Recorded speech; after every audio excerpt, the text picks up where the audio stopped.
In the history of video games, few companies have had an impact on the industry as id Software. Founded on February 1st, 1991 by John Romero, John Carmack, Adrian Carmack, no relation, and Tom Hall. The group had met while working at Softdisk, a company that made software magazines for home computers such as the Apple II and Commodore 64. Romero had been hired in 1989 to develop games for their IBM PC magazine, The Big Blue Disc. However, in just a year, the entire division fell apart as he was pulled away to complete various applications and tools. After a year with the company, Romero met with President Al Vicovius and presented to him an ultimatum. Either they let him make games or he would leave for LucasArts. Not wanting to lose Romero, Vicovius agreed to his demand, giving him his own gaming-centric magazine called Gamer's Edge. John Carmack was the extra programmer he was allowed to hire. He was recommended to Romero by editor Jay Wilbur, and was known among software magazines as the Whiz Kid. Meanwhile, Tom Hall and Adrian Carmack both had to keep their involvement a secret as neither of them had been assigned to Gamer's Edge. Their work had to be done late at night when most of the office was empty. However, it was during one of these late-night programming sessions when John Carmack and Tom Hall made a breakthrough that would change everything for them. The duo had found a way to create a platformer on PC that scrolled smoothly back and forth as opposed to going screen to screen like most platformers at the time. When Romero came into the offices the next day, he was introduced to Dangerous Dave in copyright infringement, with his own original character jumping around a recreation of World 1-1 from Super Mario Bros. 3. Realizing just how much of a breakthrough this was, he convinced them to use it for a prototype of Super Mario Bros. 3 on PC. However, their weekend-long endeavor would bear no fruit. Nintendo was impressed with their work, but they had no interest in making games for any platforms other than the NES, Game Boy, and the upcoming Super Nintendo. Despite this rejection, Romero didn't end there. Instead, he handed it off to someone he knew would appreciate their work. Scott Miller was the founder of Apogee Software, and as Romero had recently found out, was the one behind all the fan letters he had received as an attempt to get Romero's attention for a publishing deal without rousing the suspicions of Softdisk. Instead of sending him Pyramids of Egypt like Miller wanted, Romero sent him the Mario 3 demo, and it blew him away. So much so that he sent them $2,000 in advance to have a game out by the end of the year. And that game would be released in mid-December as the first episode of Commander Keen in Invasion of the Vorticons. Unlike traditional games, Commander Keen was released as shareware. Only Episode 1 was released for free, and if you liked it, you could send in a check or money order for the rest of the game. By the end of December, Commander Keen had made over $30,000, though unfortunately the celebrations would be short-lived, when Al Vicovius was tipped off by disgruntled employees. While he was disappointed that they had created the game outside of Softdisk, he also understood that they had quickly outgrown the company, even suggesting that they form their own studio while continuing to make Gamer's Edge. In the early months of id Software's existence, they continued to make games such as Rescue Rover, Dangerous Dave in the Haunted Mansion, and more sequels to Commander Keen. But another technological leap from John Carmack was about to change everything and set the stage for the kind of games id would be known for.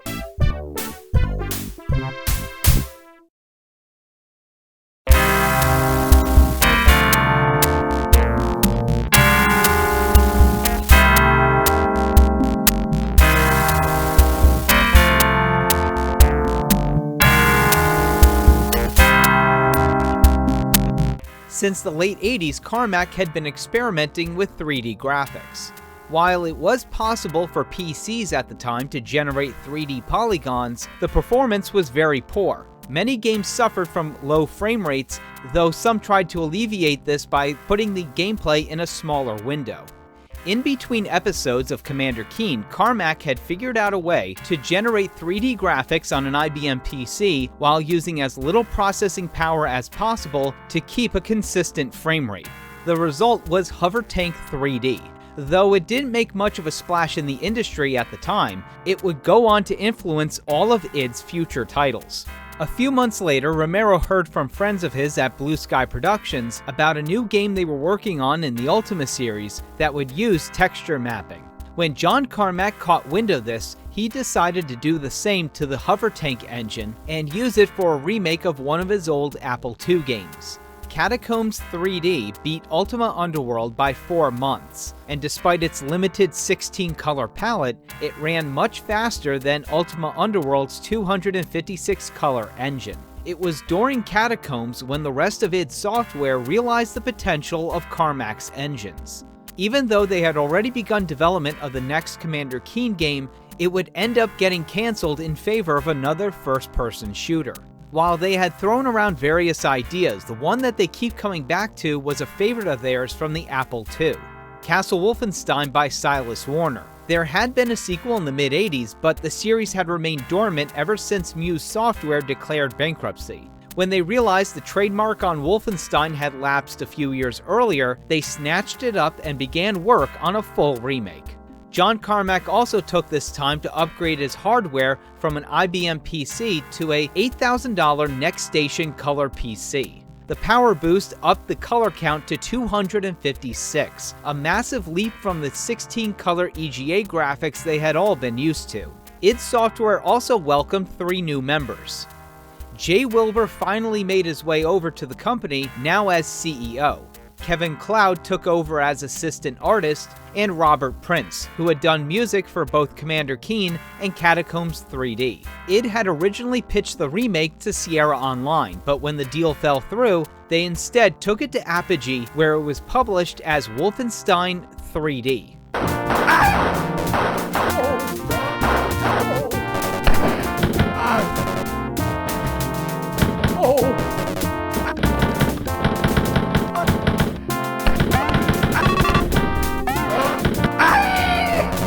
Wolfenstein was an instant hit and ended up outselling the entirety of Commander Keen.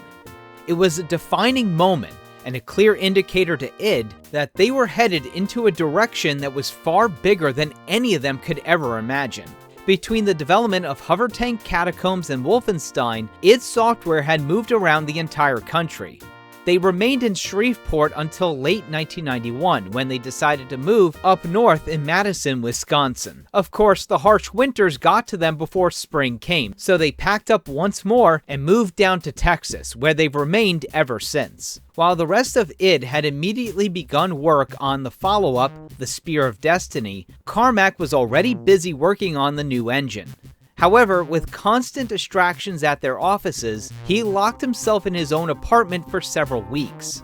And upon his arrival, Carmack presented an engine unlike anything they had ever seen before. Not only could it handle texture-mapped ceilings and floors, but also stairs, diminished lighting, and rooms of varying shapes and heights, while retaining the fast gameplay id was known for.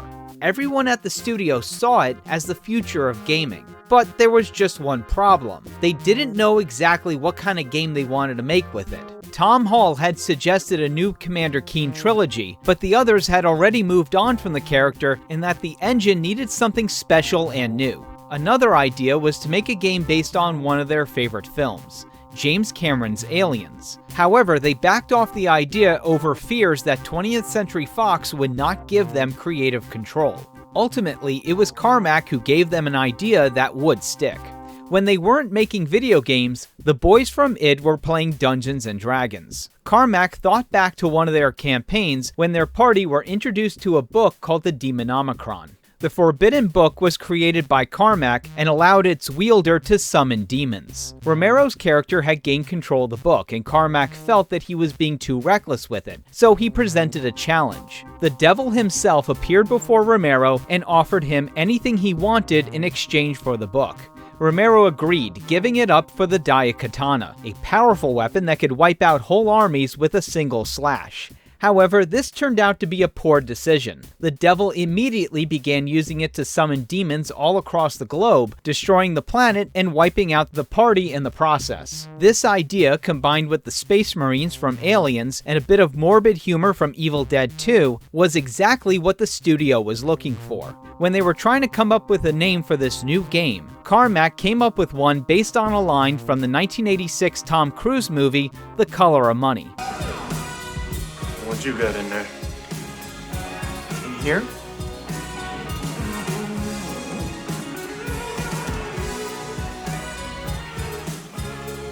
Doom.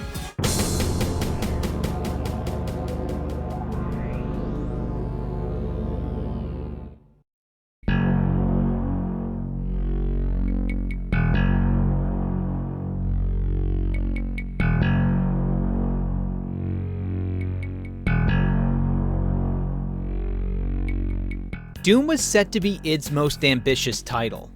Tom Hall got to work writing the Doom Bible, a 79-page document dedicated to world building with details on characters, scenes, levels, enemies, and weapons. The original story followed 4 Space Marines of the United Aerospace Armed Forces on the moon of Titanga in a war against invading demons. His approach was more cinematic and realistic, with extensively researched military bases and weaponry. John Carmack's plan was for one interconnected map with no loading times or levels. Meanwhile, on the graphics front, Adrian and Kevin didn't rely solely on hand-drawn sprites. With the graphical advancement of PCs, analog formats such as images and videos became much easier to digitize. Companies began utilizing the process as a way to give their games lifelike graphics, and was popularized by Midway for titles such as Narc and Mortal Kombat. id's next workstations were more than capable of handling digital photography, and with Carmack's custom program, dubbed the Fuzzy Pumper Palette Shop, digitizing and manipulating analog media became much easier. They went all out to make the graphics look as realistic as possible. Most of Doom's iconic weapons were actually toys from a nearby Toys R Us. However, the chainsaw is a real McCulloch Eager Beaver they had borrowed from Tom Hall's then-girlfriend. Kevin's hand stood in for the players, and wall textures came from a wide variety of sources such as fountains, PC parts, snakeskin boots, original sketches, and even a real bloody wound on Kevin Cloud's knee. For the guys at id, they were throwing in anything they could get their hands on. Inspiration for the hellish hordes of Doom came from a wide variety of media. The Cacodemon took its design mainly from the Astral Dreadnought and Beholder from Dungeons & Dragons. Other inspirations for various monsters included Gremlins, Tobe Hooper's remake of Invaders from Mars, and Evil Dead 2. In addition to hand-drawn pixels, they also used clay models that were rotoscoped and digitized into sprites. This model work was done by Adrian and Gregor Punchance, who had a background in Hollywood working on movies such as A Nightmare on Elm Street 2 and the first 2 RoboCop movies.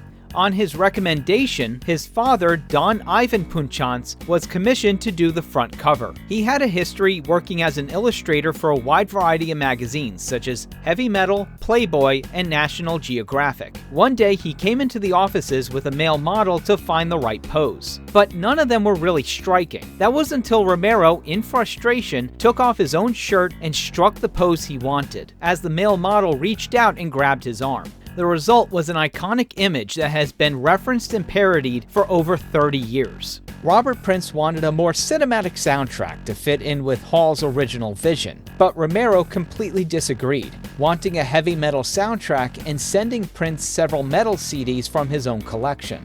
Prince created several placeholder tracks in that style to show Romero that it wouldn't work. However, Romero liked them so much that they ended up in the final game, with titles named after various id members such as the Demons from Adrian's Pen and Donna to the Rescue, named after id's office manager and mom, Donna Jackson.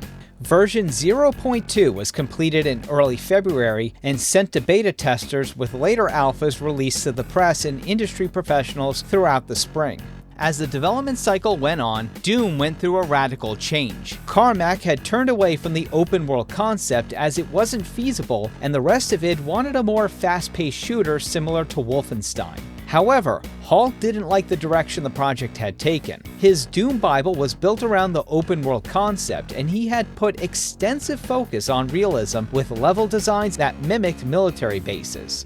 Meanwhile, Romero's levels were less focused on realism and more on being fun challenges. As time went on, the vision Hall had wasn't matching with the rest of the team, with most of his ideas getting rejected. Hall was feeling the pressure and isolation from the rest of the company, and Carmack suggested firing him, but Romero was reluctant as the two were good friends, and doing so would force him to forfeit all of his stakes in the company. When Romero returned from his honeymoon, the rest of id had made the decision to let Hall go, and they wanted Romero to do it.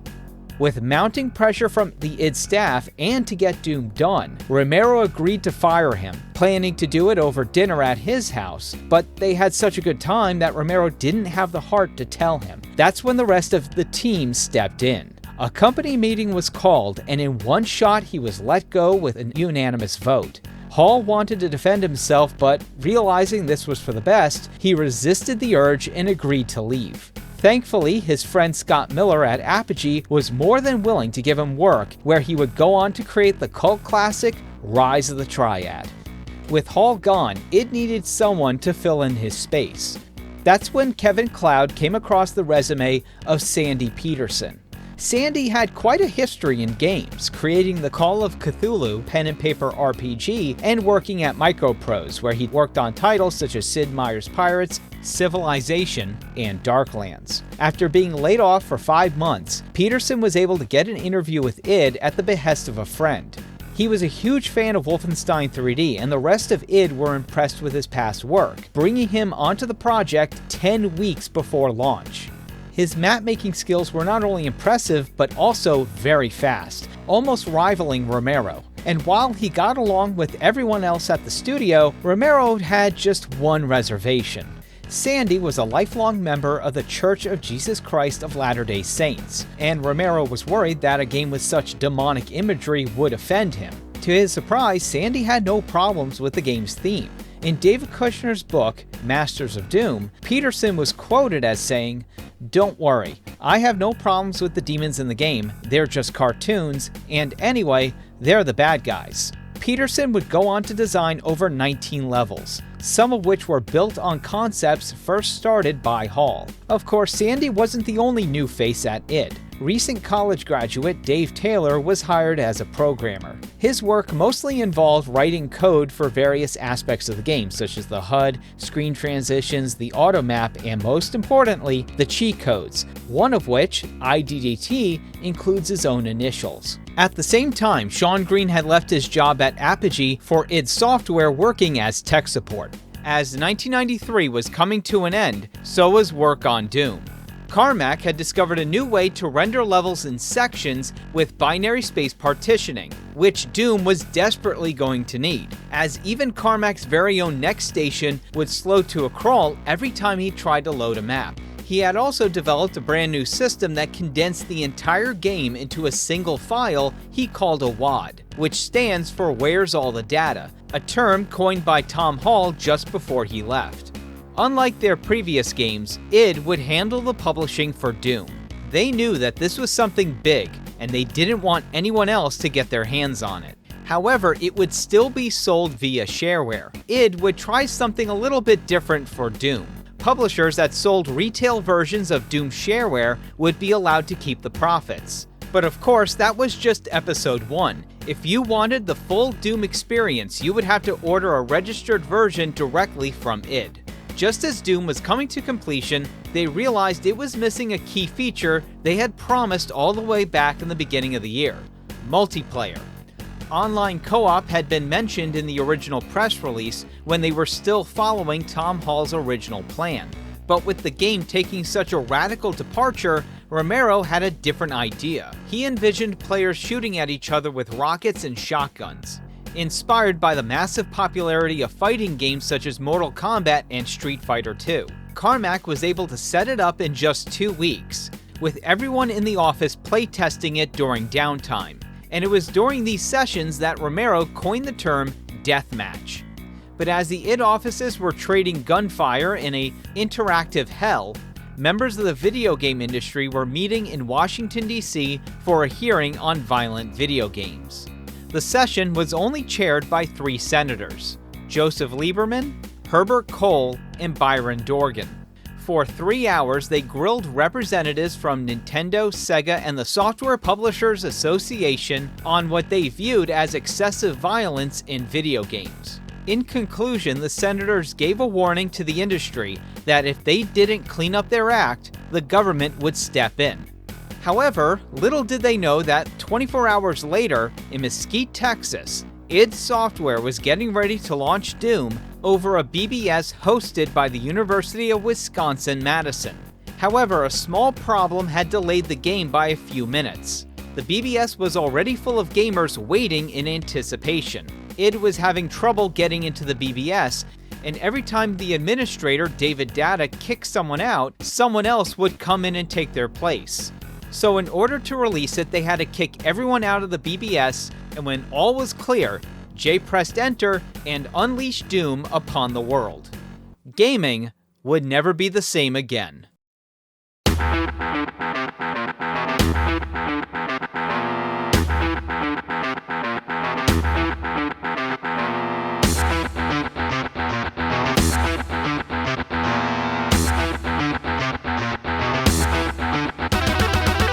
Doom takes place in the far future, where the Union Aerospace Corporation has set up bases on Mars and its twin moons Phobos and Deimos. The bases were primarily used for developing and testing technology for commercial, civilian, and military use.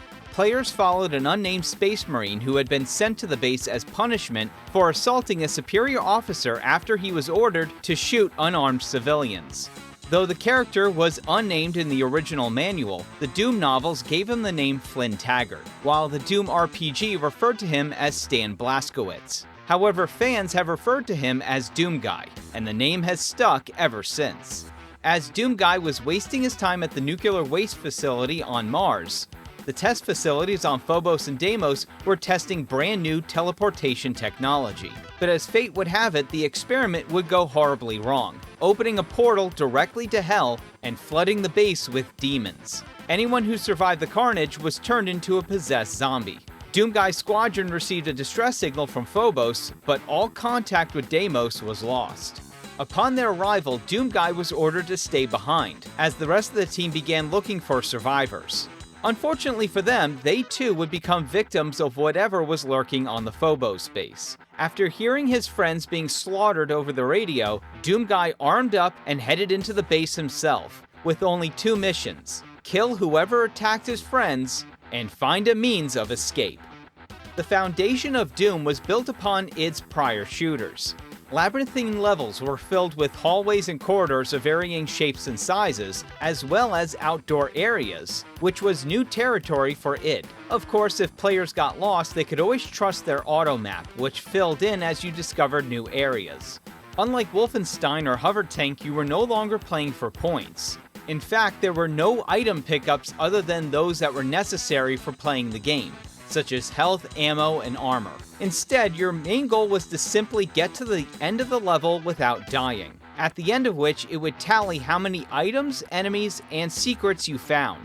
Doom also timed players and gave each level its own par. Beating a map's par didn't give you any extras, but it did give you bragging rights to show off to your friends. Following in the footsteps of Wolfenstein, Doom had over 5 levels of difficulty, each one taunting you with different names such as Hurt Me Plenty and I'm Too Young to Die. Of course, Doom Guy wasn't alone, as there were over 7 different enemy types all vying for his head on a silver platter. Zombies came loaded with pistols and shotguns. Spiky imps had the ability to throw fireballs. Pinkies came charging at players to take a bite out of them, and were joined by their invisible cousins called specters. Flaming lost souls flew at players as they gave a high-pitched screech, and flying meatballs called cacodemons spewed balls of plasma. Of course, if the demonic horde didn't get you, the environment would. Almost every map had pools of toxic waste, lava, and boiling blood. And explosive barrels could take out multiple enemies, including Doom Guy if he was too close. In some maps, there were teleporters that sent you to different areas. and if you were lucky, you could telefrag an enemy. A wide variety of enemies requires a wide variety of weapons, and Doom had one of the most legendary loadouts in all of gaming. At the beginning of each episode, players started with a pistol and their own fist, with new weapons being added as the game progressed. The shotgun could take out multiple enemies with a single blast. The chain gun fired a flurry of bullets, and the chainsaw could rip and tear through enemies. Rocket launchers were only recommended for long range and open areas, as the splash damage could also kill Doomguy, and the energy rifle fired a rapid stream of energy rounds. But the most powerful was the BFG 9000, which could clear a whole area with a single blast. While the abbreviation has been debated and changed over the years, canonically, BFG stands for Big F***ing Gun. Though Doom followed a simple premise of shooting anything that was moving, there was another way to take down the forces of hell. Infighting was a common occurrence among demons. Players could strategically line up enemies in front of them so that their projectiles and attacks could hit one another, triggering a conflict among them. This was a great strategy if you were low on ammo or if there were too many enemies for you to take on at once. Your ammo could be doubled with backpacks found in secret areas. Armor lessened the damage that you received, with medkits and stimpaks saving you when your health was low, which was indicated by both your health percentage and how beat up Doomguy looked. Mega Armor and Supercharges added 100% to your health and armor, but the health and armor bonuses only added 1%, for a maximum of 200%. Doomguy could also be given supernatural abilities, with Berserker packs that let you turn enemies into jelly with a single punch. Blur artifacts made you invisible, and invincibility giving you the powers of a god. Other items included a computer that filled in your auto map, light visors to see in the dark, a radiation suit for traversing hazards, and color-coded keys for specific doors. Though not all doors could be easily found, and some would only open with a flick of a switch.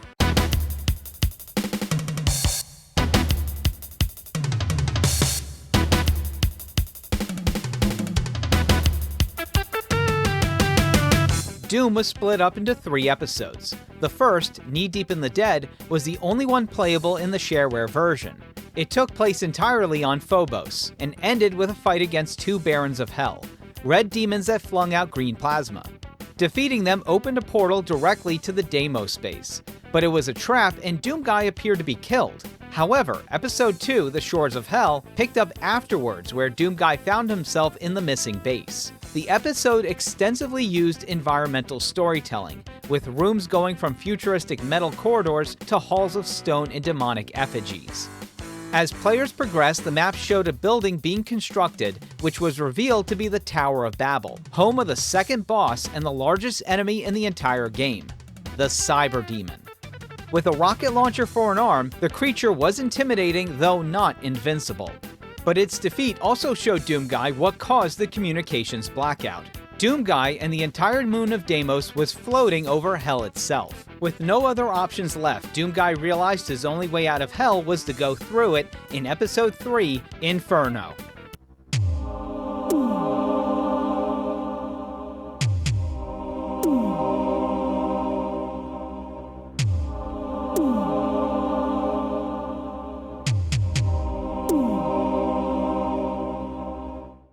During his time in Hell, Doomguy fought through various locations, such as Mount Erebus and Pandemonium, which many will recognize as locations from Dante Alighieri's The Divine Comedy and John Milton's Paradise Lost. During your journey, you could find one alternate exit in each episode that took you to a secret level. Though it wasn't necessary to find them to finish the game, they were there for players looking for a little extra challenge. Though if you had played through Doom multiple times, there were a wide variety of cheat codes for you to play around with, giving you the ability to play through the entire game with invincibility, all weapons, or skip different maps. Almost every Doom player has IDDQD and IDKFA all burned into their memory.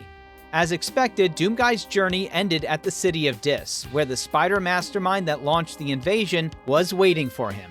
Of course, the giant spider didn't expect Doomguy to be armed with a BFG 9000. With the creature defeated, a portal opened up to what Doomguy thought was Earth. However, his adventure didn't end there. An expanded version called The Ultimate Doom was released in 1995. It included a fourth episode called Thy Flesh Consumed, with new maps developed by Romero and Sean Green, in addition to id's newcomers American McGee, Tim Willits, and John Anderson. Before its defeat, the Spider Mastermind had sent an entire legion of demons to invade Earth. Though Doomguy had been able to slow down the hellish invaders, it was too late, and upon his return, Doomguy was met with his city overrun with demons and the head of his pet rabbit Daisy impaled, hinting that his battle was far from over.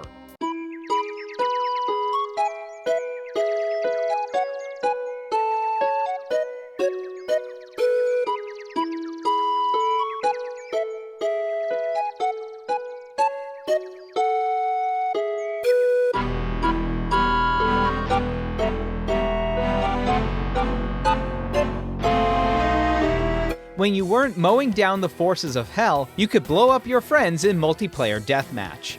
At launch, the game only supported matches on local networks, but in early 1994, players were introduced to Dwango, created by Bob Huntley and Key Kimbrell, which stood for Dial-Up Wide Area Network Games Operation. For $9.95 a month, players from around the world could go head-to-head in online deathmatches.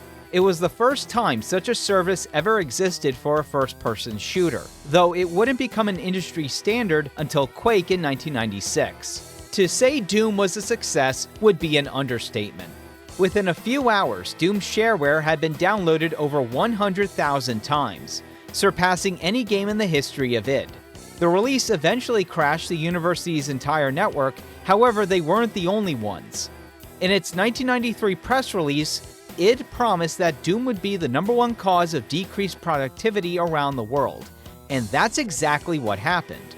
In the weeks after its release, universities, corporations, and governments found their networks crashed and productivity slowed to a crawl as their employees were all playing Doom.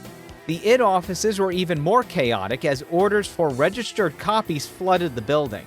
By 1995, it was estimated that Doom shareware had been installed on over 10 million PCs. For comparison, that's more than how many computers had Windows 95, while the sales numbers have been estimated anywhere between 2 to 3 million. Despite its massive popularity, Doom still required a hefty PC to run, resulting in numerous console ports over the years.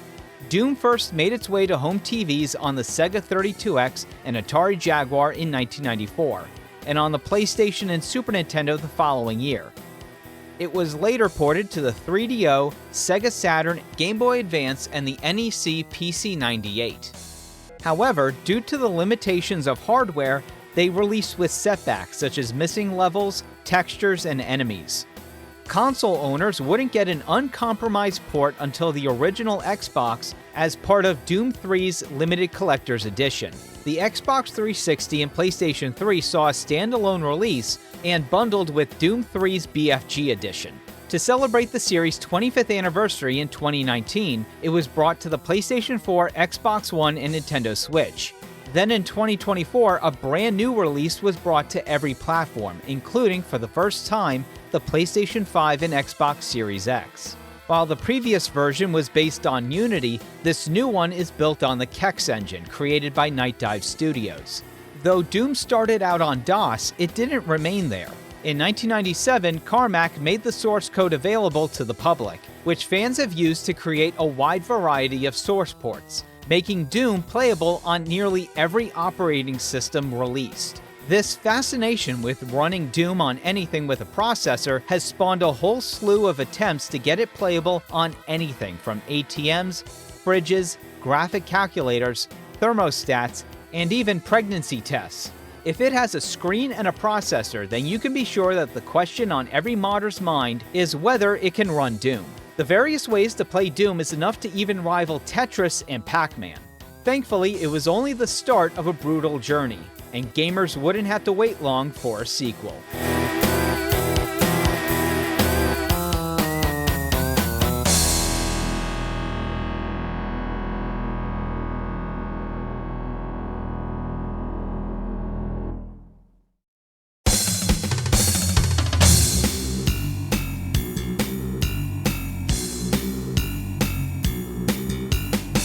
In the months after its launch, Doom had become one of the most popular games on PC. Its sales numbers rivaled giants of the platform such as Origin Systems, Sierra Online, and LucasArts, all the while gaining attention from console makers such as Sega and Atari. However, there was one person in particular that had set their sights on id. Ron Chamowitz was the founder and CEO of GT Interactive, the software division of Good Times Home Entertainment. The publisher's catalog consisted of software like Richard Simmons' Deal-A-Meal and Fabio screensavers. After making a killing with Doom shareware, Chamowitz saw an opportunity for the game to go bigger. He had attempted to meet with id several times, but they had shot him down at every chance until they eventually caved. Chamowitz's proposal was to make a sequel that could be sold through major retailers, most notably Walmart, which GT was on very good terms with. However, id was not entirely convinced.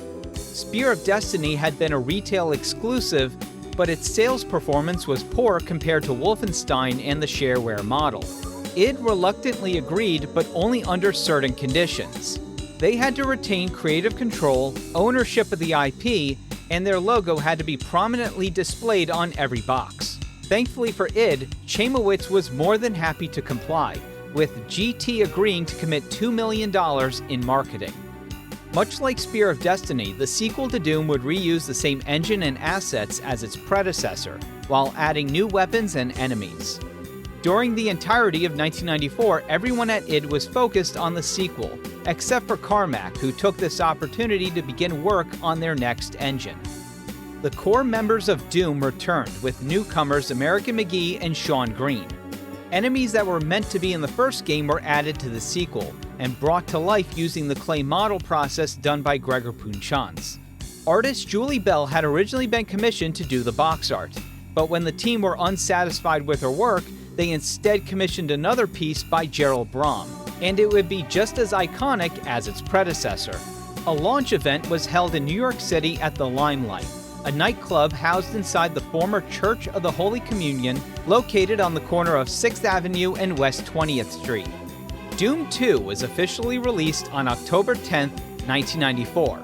However, some retailers had released it a few days earlier on September 30th. This has caused quite a confusion as to when Doom 2 actually released. However, according to press releases and members of id, October 10th is the official day of launch.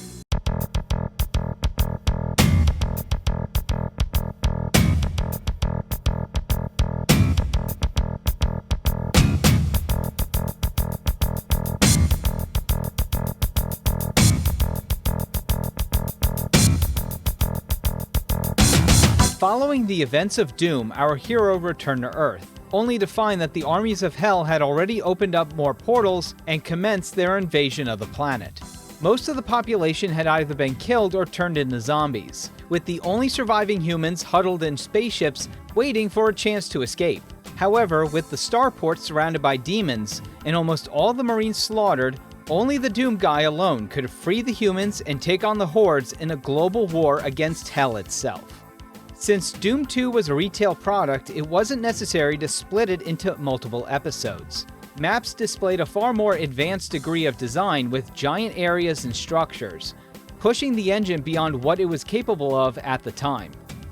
Players saw familiar enemies along with some newcomers. Commandos wielded chain guns, Barons got weaker variants with the Hell Knights, as did the Spider Mastermind with the Arachnotrons. Pain Elementals resembled Cacodemons, but with the ability to spit out lost souls. Screeching Revenants punched at players and fired missiles from their shoulder-mounted launchers.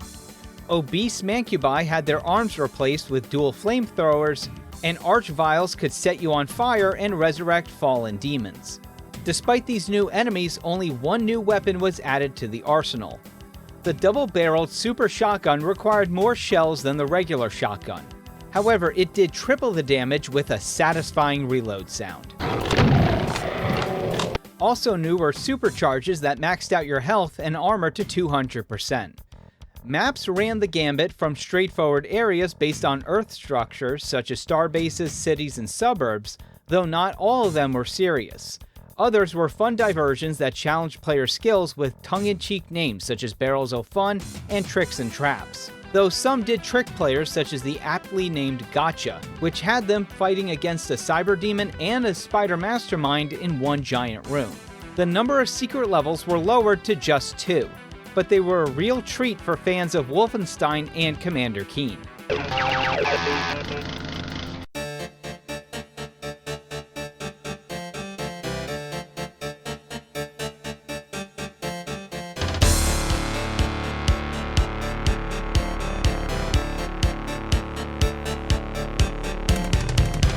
After helping the survivors escape Earth, Doomguy had accepted his fate and was ready to die. However, he had received a message from the starships that the source of the invasion was in the heart of a nearby city. With nothing left to lose, he headed straight to the location and found a portal that took him directly back to Hell. And it was there he faced off against the biggest demon he had ever seen in his life. The icon of Sin.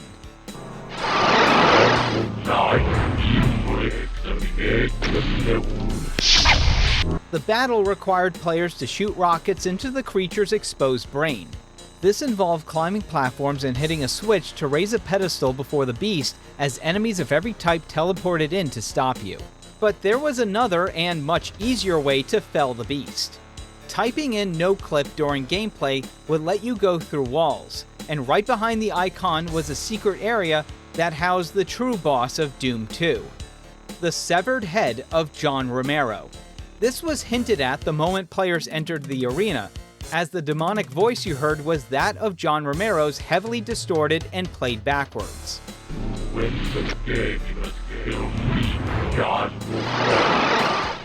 No matter which way you did it, defeating the creature ended the invasion, and Doomguy returned to Earth, proving he was too tough for Hell.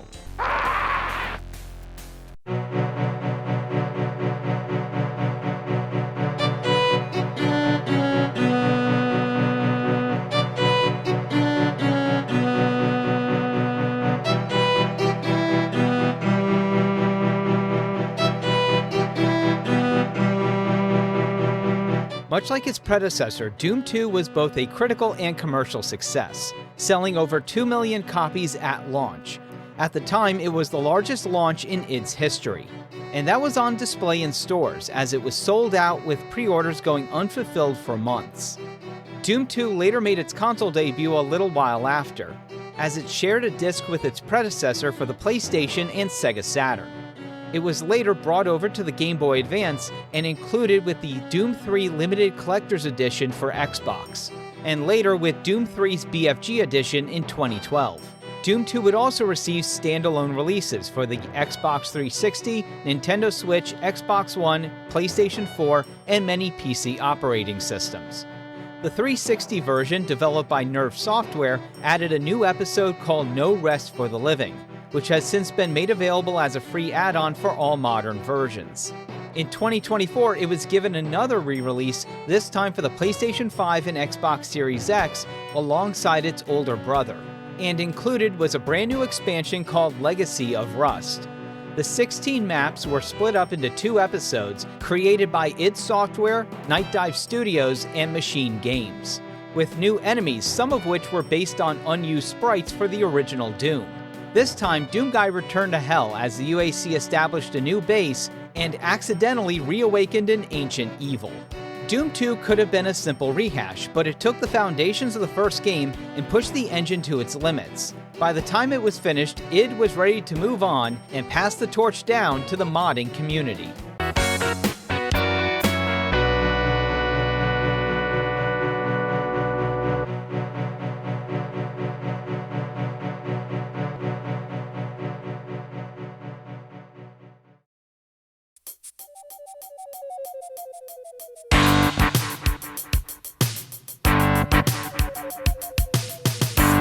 Just 2 months after Doom's launch, fans had already cracked its WAD file system, resulting in the creation of early development tools such as Doom Editing Utilities and DHackEd. They allowed anyone to delve deep into the game to make their own levels and assets. While most developers would be firing cease and desist letters in every direction, the boys at id didn't, because it worked as Carmack intended. He was a follower of the hacker ethic, a philosophy among computer enthusiasts that believes in the open and decentralized flow of information and hacking as a tool for good. Since Wolfenstein 3D wasn't made with mods in mind, Carmack noticed that making any changes was tedious and permanent. From the beginning, WADs were created so that mods could be stacked on top of the main file without damaging it. With these early development tools, fan-made WADs began popping up in BBSs all over the internet. The sheer amount of mods that were being released was enough to warrant the creation of the id Games Archive in 1994 to catalog all of them. id was not only pleased to see characters from Star Wars and The Simpsons in their engine, but it also served as a good way to scout for new talent. However, this did garner attention id didn't want. The Minneapolis-based WizardWorks, which had made a killing off Doom shareware, began selling a series of fan-made maps under the name D-Zone. This unauthorized commercialization of Doom was something many at id had feared. At first, the company tried to curtail sales by implementing the Data Utility License, which set limitations on commercial use and exploitation of the Doom engine. However, WizardWorks defied the license as its legality came into question. With the D-Zone series almost outselling both Doom games, Romero got an idea. If they couldn't fight WizardWorks, then they would beat them at their own game. The result was Master Levels for Doom 2, an expansion pack with over 21 fan-made levels hand-picked by id. The maps used in the collection were only created by 6 people, including John Dr. Sleep Anderson, Sever Andre Cranium Cavernmo, Tim Willits, Tom Mustaine, Kristen Klee, and Jim Flynn. Contained on the disc was also Dwango 2.0 and another collection of levels called Maximum Doom, the latter of which was never included with later releases, as they were all WADs that had been downloaded without the knowledge of the original creators and with copyrighted content from films and television left intact. Romero's plan paid off, as Master Levels and the Ultimate Doom were able to outsell D-Zone. However, it wouldn't be the only time id released such a collection. Around the same time Doom 2 was coming out, a group of modders came together to form Team TNT. Comprised of just 20 people from all over the globe, their plan was to make a full 32-level campaign called a Megawad. Announced in March of 1995 as TNT Evolution, hype for it grew as the Monday, October 23rd launch date grew closer. However, just 12 hours before release, their PR coordinator made a surprise announcement. TNT had been contacted by Romero about a possible retail release. When TNT agreed to the publishing deal, many in the community were completely split. While many were happy to see modders getting official recognition, others felt TNT had sold out and cheated them out of a free Megawad, or accused them of lying as a PR stunt. This move was so debated within the community that TNT Evolution would later be added to Doomworld's list of the 10 most controversial WADs.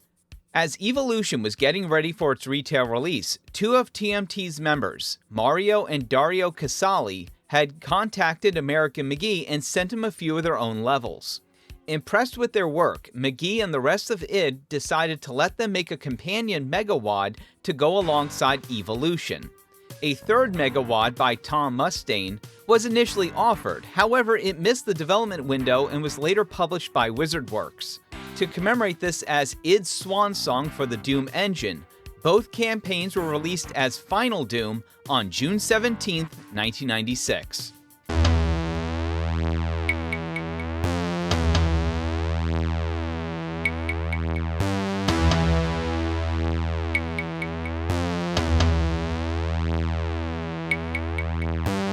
TNT Evolution followed Doomguy and his squad of Marines on the moons of Jupiter. The UAC continued their experiments with teleportation until they accidentally summoned a starship from Hell. When Doomguy's command is wiped out, it's up to him alone to end the demonic threat. The Plutonia experiment had the UAC developing teleportation as a weapon against the forces of Hell. Of course, the experiments go horribly wrong, and it's up to Doomguy to stop it. Even though both campaigns build themselves as sequels to Doom 2, neither are considered canon. Even though their stories were similar, the campaigns were radically different in level design and theme. Evolution had more futuristic levels, while Plutonia were more natural themed. However, they both ended with confrontations with the Icon of Sin. Final Doom was included with the id Anthology, a collection of every game id had made up until 1996. It was later ported to the PlayStation, where it only included 30 levels, 11 of which were from Evolution and 6 from Plutonia. Selections from master levels filled in the remaining 13, despite never being mentioned on the front or back of the packaging. This version was later made available for the PlayStation 3 as a PS1 classic.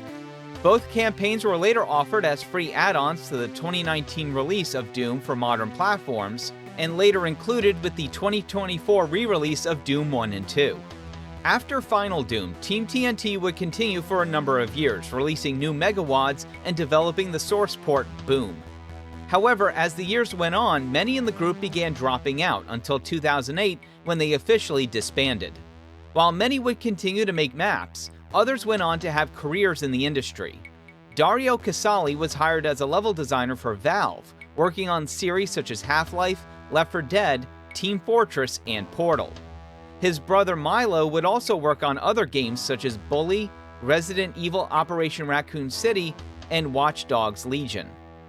Founder Ty Halderman would continue developing megawads and maintaining the id Games archive until his untimely death on July 31, 2015, a few months after he had been diagnosed with a brain tumor earlier that year. At the 2014 Doom World CACO Awards, he was given an SB Lifetime Achievement Award for his contributions and was named a pillar of the community. Master Levels and Final Doom were not only great additions for fans looking for more Doom, but it started the trend of modders being hired as developers, showing that with enough passion and talent, anyone can make it into the gaming industry.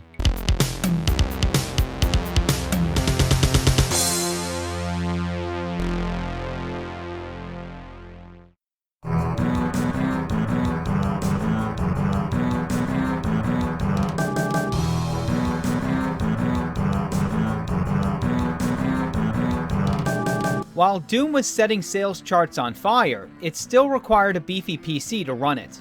Thus, consoles became a cost-saving alternative. However, at the time, only a limited number of systems could handle Doom, and id didn't exactly have a good history with console ports. During development of Doom, they were handed $100,000 in advance by Japanese publisher Imagineer to bring Wolfenstein 3D to the Super Nintendo. id cashed in the check, but forgot about the project for 7 months until Imagineer came calling about progress on the port. id then hired programmer Rebecca Heinemann to do the job, but when she fell ill, id took a break from Doom for a few weeks to do the port themselves. Not only was the Super Nintendo version a graphical downgrade, but it was heavily censored at Nintendo's request.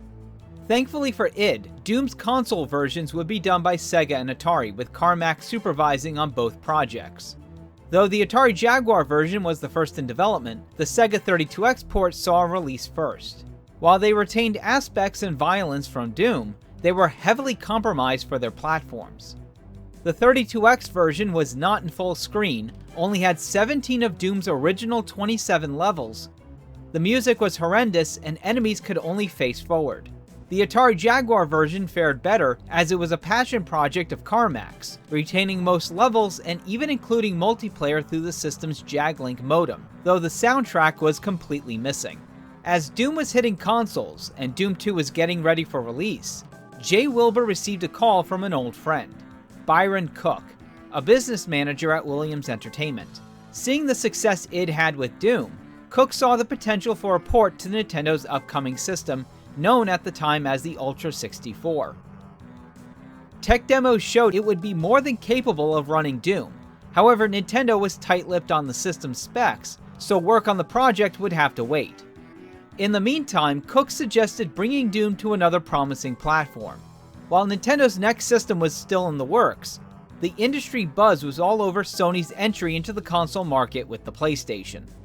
The platform was doing well in Japan thanks to third-party support from Namco and was looking to dominate the United States the following year.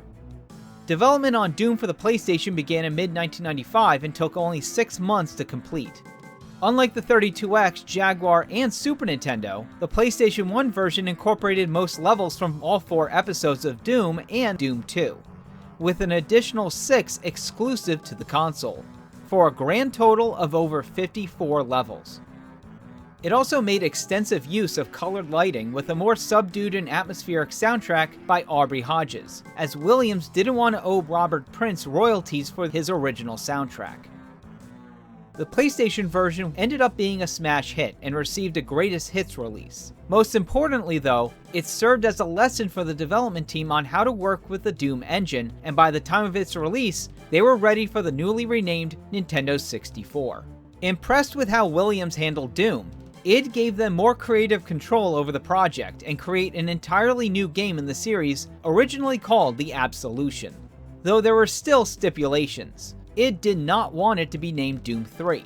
Though by this point the studio had moved on to Quake, a future third Doom was still on their minds.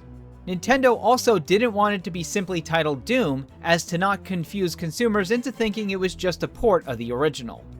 Hence, it was decided to simply add a 64 to the end of the title, something that nearly every other game on the platform was doing. Meanwhile, things were changing at Williams. Their sister company, Midway Manufacturing, was entering the console games industry. In 1996, Williams Entertainment was merged into the newly renamed Midway Games. The team used what they had learned from working on the PlayStation and applied it to the Nintendo 64. This was greatly helped by the system's Reality coprocessor and programmer Aaron Sealer's entirely new map editor called Dex. With new, powerful hardware, the team decided that the old monsters needed a new makeover. Gregor Punchance was brought back to redesign his old demons, creating several large models. However, instead of stop motion like the older games, they used pre-rendered 3D models, a technique that had been popularized by Rare's Donkey Kong Country on the Super Nintendo. Aubrey Hodges returned to do the music similar to his work on the PlayStation. He created a new 23-track score, with the only returning piece being the title theme left over from the PlayStation. Doom 64 was first shown at E3 1996 and released the following year on April 4th, 1997.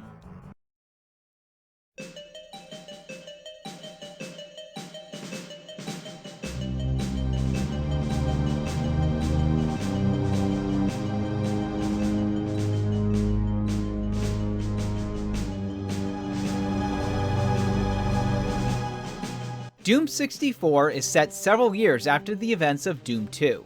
Though the Earth was saved, portals began reopening on the old Phobos base, with demons looking for revenge. Doomguy was sent back to where it all began to find out the cause of the portals reopening and end the nightmare once and for all. Despite its graphical overhaul, Doom's classic gameplay remained. Levels not only were completely new, but had a much darker atmosphere than what had been seen on the PlayStation. Almost every classic demon returned with new looks, though some classics such as the Revenant and Archviles were omitted due to storage limitations of the cartridge.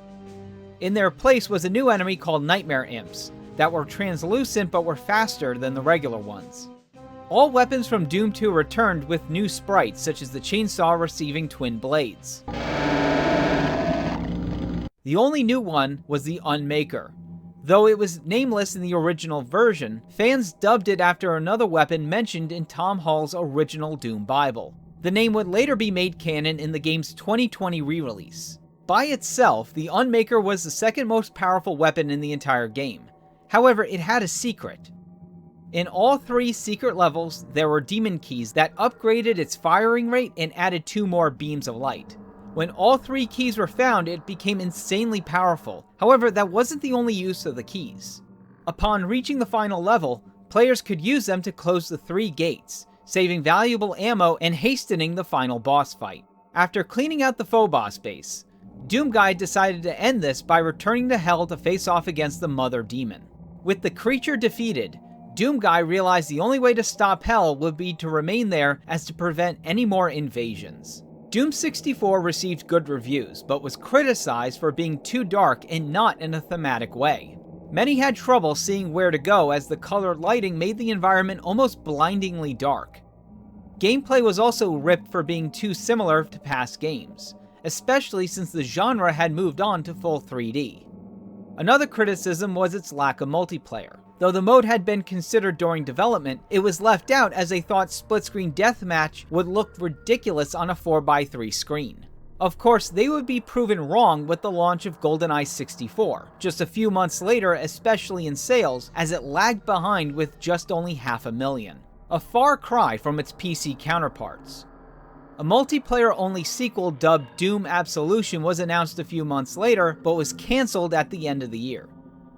Despite its lower sales, Doom 64 has become something of a cult classic over the years. Unlike other titles in the series, it would remain exclusive to the Nintendo 64, though that didn't stop fans from trying. In 2003, fan modder Samuel Kaiser Villarreal released a total conversion mod called Doom 64 Absolution, which was later superseded by Villarreal's Doom 64 EX in 2008. However, in 2019, Bethesda announced it would get a remaster for PC, Nintendo Switch, Xbox One, and PlayStation 4.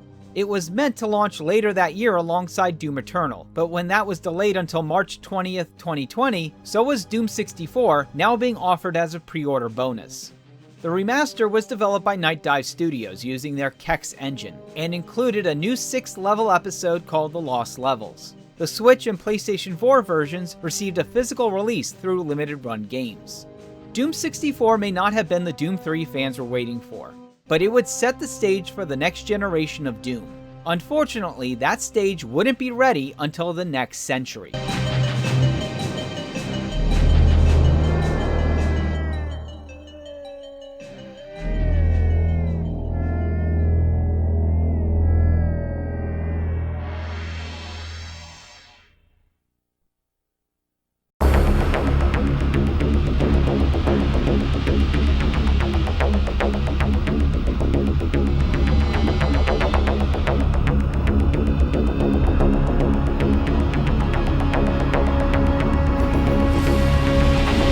While the rest of id had been working on Doom 2, Carmack was busy developing the next generation of id tech. Despite Doom's impressive graphics, they weren't entirely 3D, with enemies, objects, and level designs remaining in 2 dimensions. Carmack's vision was a new engine that could render everything with polygons, while Romero wanted their next game to be a third-person action-adventure that had been hinted at in the original Commander Keen. Quake was officially announced shortly before the launch of Doom 2. Romero said it would be coming out in 1995, but as the year came and went, players began to question when Quake would finally be finished. What no one knew was just how much of a disaster development was. While the engine was mostly ready, development languished as Romero tried figuring out the gameplay mechanics. At the time, 3D action-adventure titles were almost unheard of, so there were no games for anyone at id to reference. As tensions grew and the due date loomed closer, the id staff decided to scrap the action-adventure game in favor of a Doom-like shooter, pushing the game back an entire year and creating id's famous answer to when someone asked for a release date: when it's done. This 180 had also damaged Romero and Carmack's relationship. Carmack was frustrated at what he saw as Romero not pulling his weight, going so far as to create a program that secretly logged in how many hours Romero was at his computer. Though it proved he wasn't spending much time on game development, things had changed for him as Romero had become the public face of id Software. He was going to trade events, accepting awards, doing interviews, and working closely with studios utilizing the Doom engine such as Raven Software's Heretic. But for the rest of id, that wasn't enough. Feeling ignored and without leadership, id decided they didn't need Romero. Upon Quake's completion, Romero was forced to resign, though he wouldn't be the only one to leave. Jay Wilbur stepped down as CEO and left for Epic Mega Games. Sandy Peterson left to join Ensemble Studios, makers of the Age of Empires series, and Sean Green would join Romero and Hall at their new studio, Ion Storm.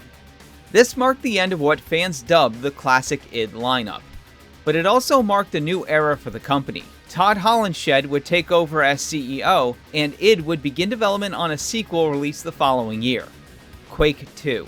Though both games remained at the top of sales charts, it was their multiplayer that really made them shine, leading to the creation of QuakeCon, an annual convention for all things id that's still going strong to this day.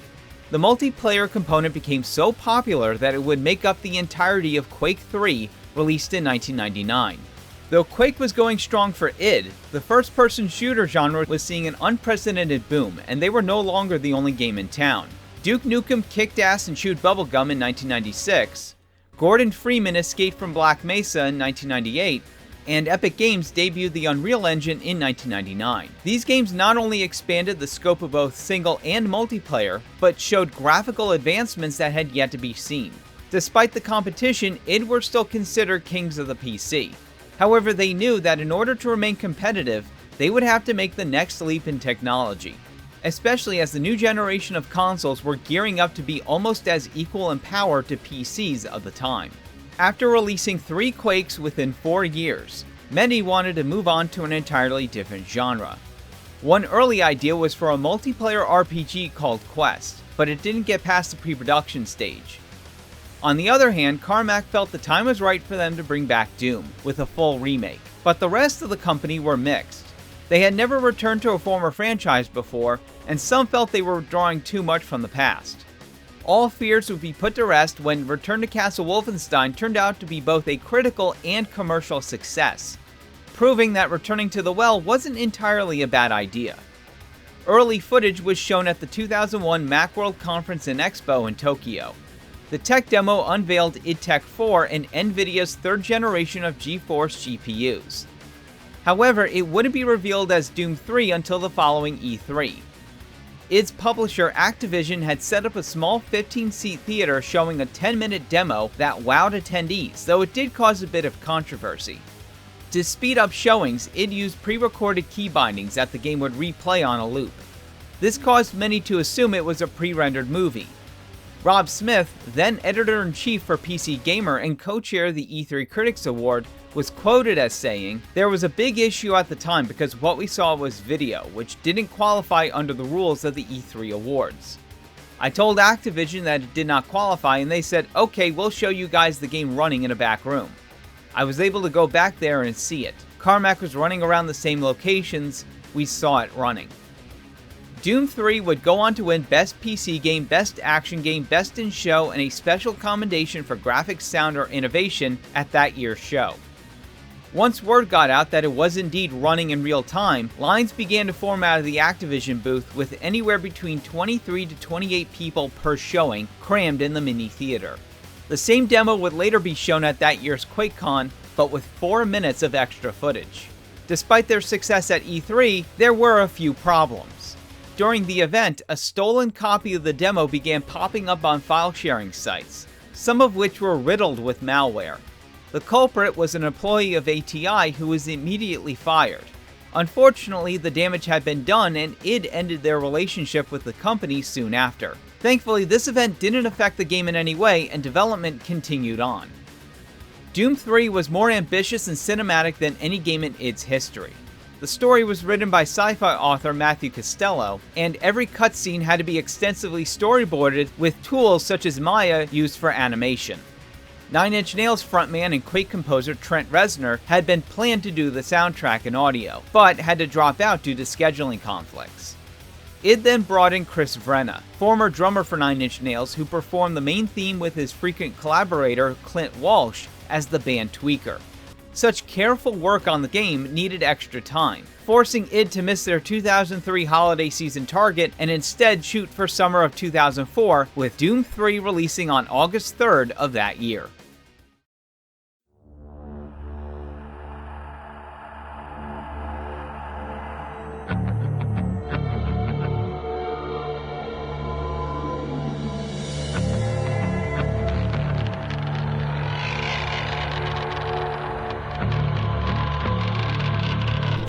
Welcome to Mars. First time? Much like the original game, Doom 3 is set in the far future, this time in the year 2145, where the UAC has established a research and military complex on Mars.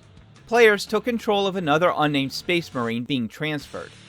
After reporting to Base Commander Master Sergeant Kelly, your first mission was to search the old comms facility for Dr. Jonathan Ishii. Of course, upon finding the missing doctor, trying to send a warning to Earth, all hell broke loose. Literally.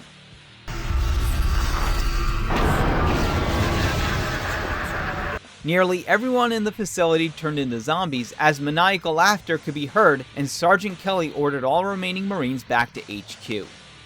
All units, this is Sergeant Kelly. We're under attack by an unknown enemy force. Fall back to Marine HQ to regroup.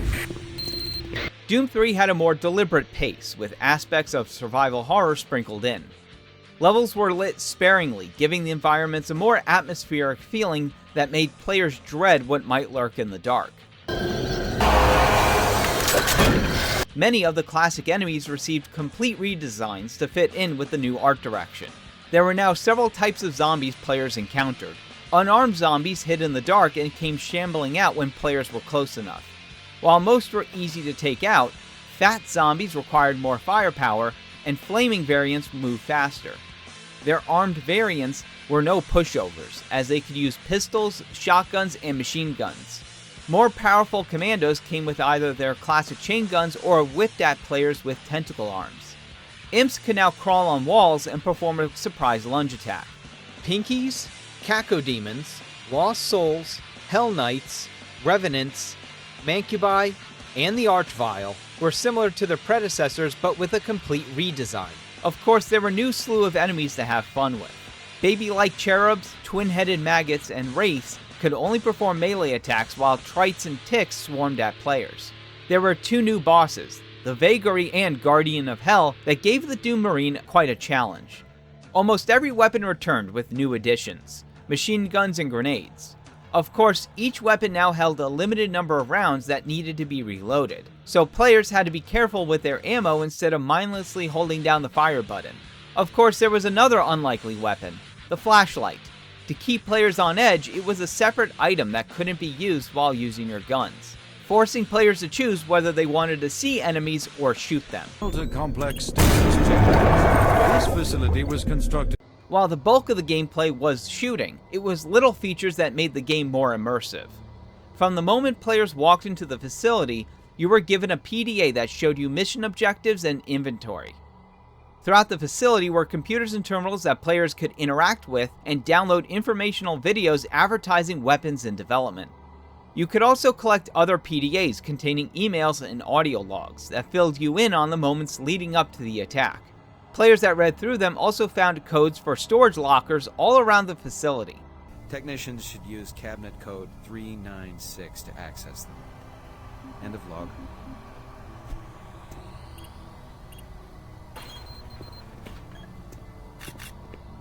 Though some could only be found on the very real MartianBuddy.com, a now defunct site meant to promote the game. Thankfully, these codes have since been preserved and can be found on the internet. Towards the end of the game, players could also find a special PDA with emails by the id staff thanking their families and you for playing. Super Turbo Turkey Puncher 3.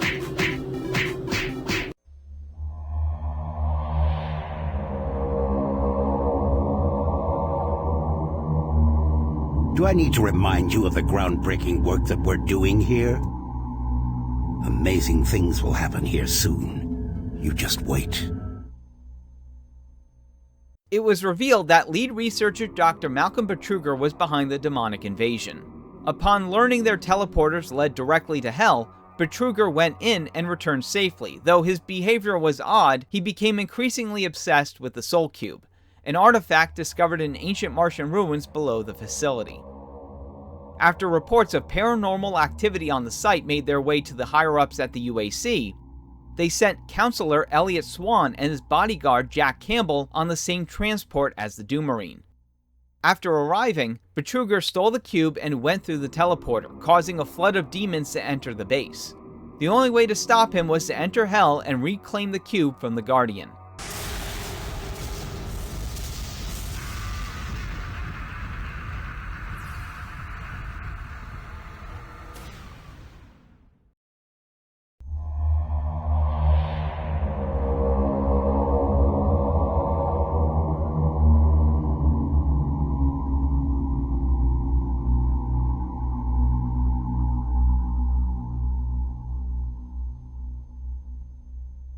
The Soul Cube wasn't just a MacGuffin, as it became a new weapon. Killing 5 demons charged it up and instantly killed a single enemy, regardless of size, while replenishing your health. The only way to stop Betruger was to head down into the ruins and close the portal. Of course, the armies of Hell wouldn't make it easy, as Sergeant Kelly had been transformed into a demonic tank armed with the BFG 9000. Reaching the portal led to the final boss guarding it, the Cyber Demon. This time, lobbing grenades at him wouldn't work, as he was only weak to 3 hits from the Soul Cube.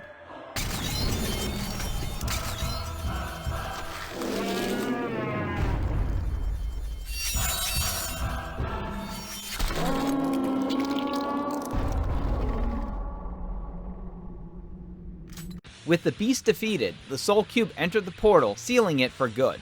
Reinforcements finally arrived to find Swan and Campbell dead while escorting an awakened Doom Marine from the ruined facility. Of course, the story didn't end there. An expansion called Resurrection of Evil was released 7 months later.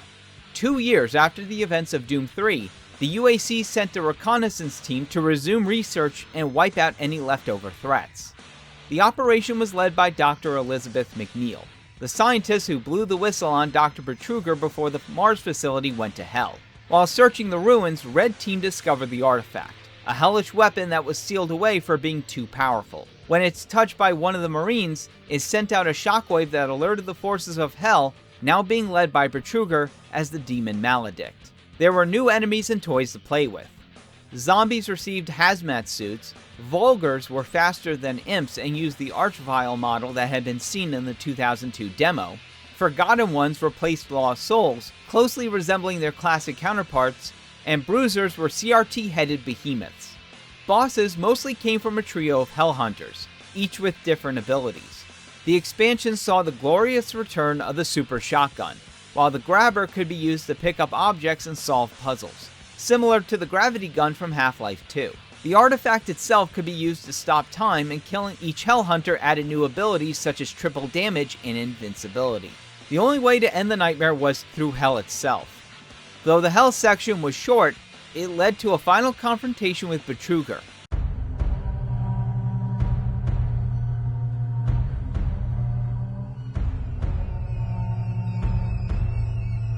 After inflicting enough damage, Maledict demanded the artifact, which the Marine obliged.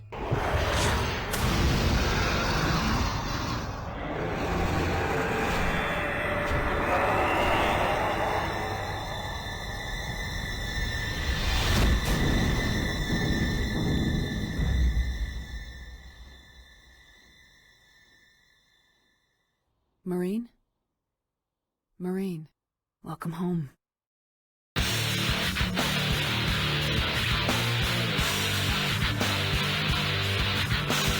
Doom 3 and Resurrection of Evil were critically well received, though fan reactions were far more polarizing. Both games were praised for their atmosphere and graphics, though some found it too repetitive. Criticism was also aimed at its slower pace, stock horror cliches, storage codes being locked behind audio logs, and the inability to use the flashlight while shooting. The latter of which received a mod jokingly called Duct Tape that fixed the issue 3 days after launch. Despite these criticisms, Doom 3 did well at retail, selling 500,000 copies at launch and 3.5 million by 2007. In 2005, both games received ports to the original Xbox. Doom 3 came in both a standard and limited collector's edition that included interviews, art gallery, the full G4 Icons episode on Doom 3, and the first uncompromised and uncensored console ports of Ultimate Doom and Doom 2. Doom 3 later received an updated release as the BFG edition in 2012, that included improved graphics, lighting, and HUD, a checkpoint system, rebalanced difficulty, and the ability to use the flashlight while shooting. The package not only included Resurrection of Evil and the classic Dooms, but a brand new expansion called Lost Missions, that followed the only surviving member of Bravo Team. BFG Edition was originally released for Windows, PlayStation 3, and Xbox 360, and being NVIDIA Shield compatible in 2015. To prepare for the launch of Doom Eternal, id brought it to the Nintendo Switch, Xbox One, and PlayStation 4, which later received a second release for PlayStation VR. In 2011, the source code was officially released to the public under a GPL version 3 license. Over the years, Doom 3 has received a much warmer reception than when it first launched. Though it was a vastly different approach to the series, it blended classic elements with action horror for an unforgettable experience.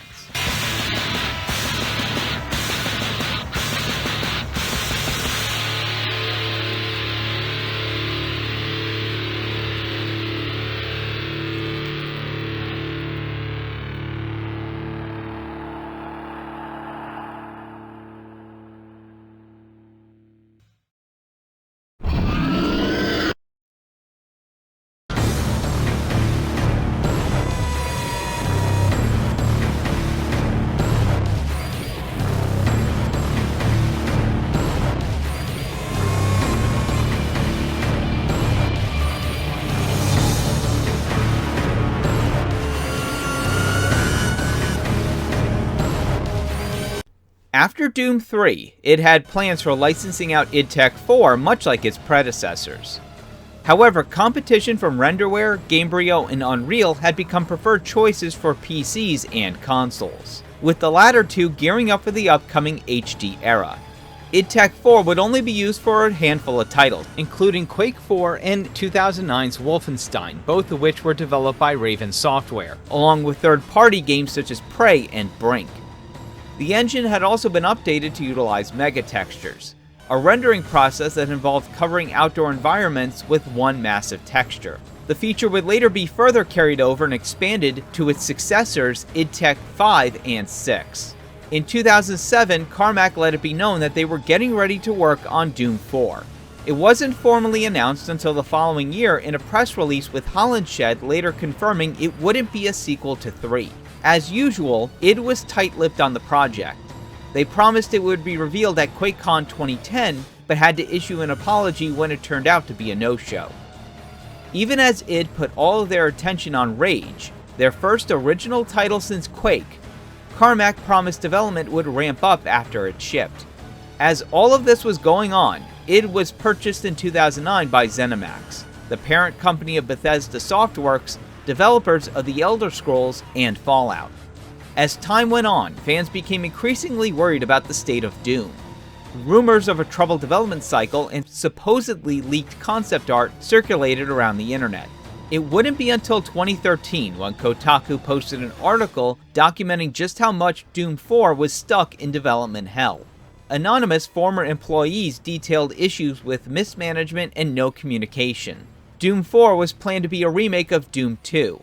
Players controlled an unnamed person brought into the human resistance and their fight against the forces of hell. Gameplay and tone were similar to Call of Duty, complete with scripted set pieces and a brown-gray art style.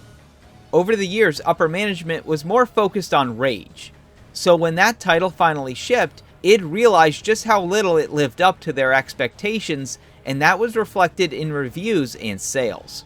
After the launch, ZeniMax got more involved. Realizing id was having trouble managing multiple projects at a time, they canceled all plans for Rage DLC and its sequel, so both teams could only focus on Doom at the start of 2012. ZeniMax wanted Doom to have the same cultural impact that Skyrim had. While this gave a sorely needed morale boost to id, it wouldn't last long. A power vacuum between both teams had formed, resulting in poor management and organization. The studio began having issues again, and many felt story and enemy designs were lacking in any originality. After the Kotaku article, Todd Hollinshed stepped down as CEO, followed by John Carmack a few months later to work for Oculus VR, a year before its acquisition by Facebook. This move caused ZeniMax to file a lawsuit claiming Carmack's relationship with Oculus began while he was still employed. The suit would drag on until 2018 when the two settled out of court. With Carmack gone, Robert Duffy stepped in as Chief Technology Officer. To fill in the rest of the void, newcomers such as Hugo Martin was brought in as Creative Director. Previously, he had worked on games such as Jack X Combat Racing, Uncharted Drake's Fortune, Halo Wars, Lost Planet 3, and Sonic Boom Rise of Lyric. Former Crytek engineer Taigo Souza was also brought in as lead rendering programmer. At the cusp of a new console generation, the studio began work on the 6th generation of id Tech.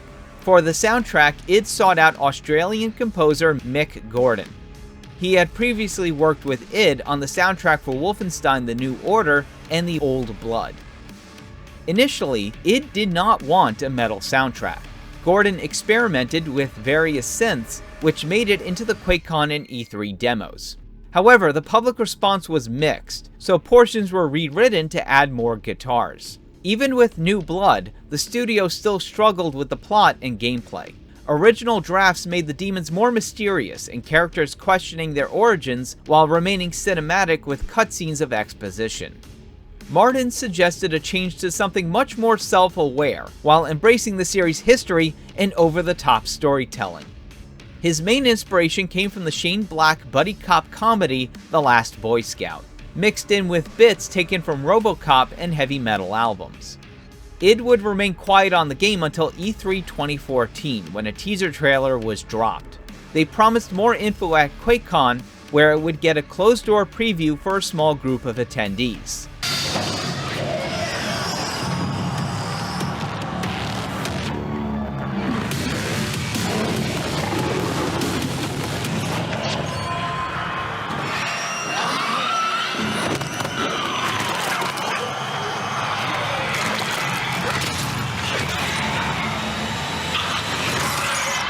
The reveal was greeted with thunderous applause. Id was later shocked to find that none of the footage had been leaked onto the internet.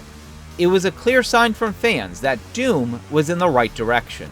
The general public wouldn't get their first look until the following E3, during Bethesda's first press conference. The multiplayer component received an open beta between April 15th and 18th, 2016. However, the event was mixed with negative reactions as many felt the gameplay was too slow and worried that the full game wouldn't end up being good. Though the Steam page had been flooded with negative reviews, id wasn't afraid of fan judgment, feeling the final game would weather the feedback. Doom ascended from development hell on May 13th, 2016. It came in a collector's edition that included a steelbook case, Demon multiplayer pack, and a 12-inch Revenant statue.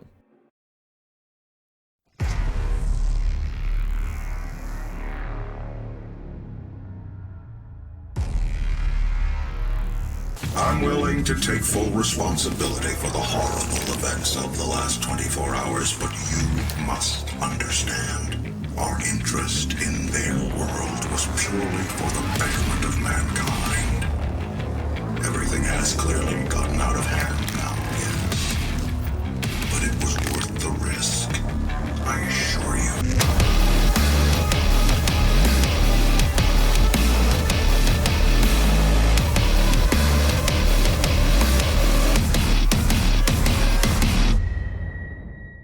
Doom opened in the middle of chaos as the player awakened on a stone slab surrounded by the Walking Dead. After clearing out the room and suiting up, the Doomslayer was contacted by Dr. Samuel Hayden, founder of the UAC, whose conscience had been transferred into a robot body. The corporation had once again established a base on Mars, though this time the portals to Hell were not on accident. They were initially opened with the purpose of exploring the region and its inhabitants, until they discovered Argent, a powerful energy source that could only be found in Hell. The plasma was capable of powering whole cities, solving an energy crisis, and raising the standards of living. However, the substance was connected to Hell itself, and began to take effect on the staff, corrupting lead researcher Dr. Olivia Pierce with promises of great power if she opened the portals for the armies of Hell. In time, the facility became a cult that regularly sacrificed staff and turned them into demons. When the time came, Olivia took over the base and unleashed all of them upon it. The event killed 64% of staff and turned the rest into possessed vessels. With everyone either dead or shambling around, Hayden reawakened the only one who could stop her.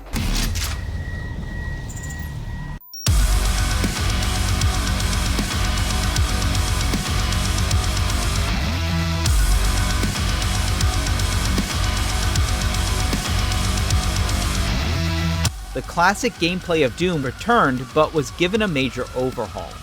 From the beginning, players started with just a pistol and a quick punch. Fan-favorite weapons returned with a new addition in the form of a powerful railgun called the Gauss Cannon. Secondary weapon fire could also be added with mods that were gained from drones in almost every level. You could only install one mod at a time, but they could be easily swapped out with the press of a button.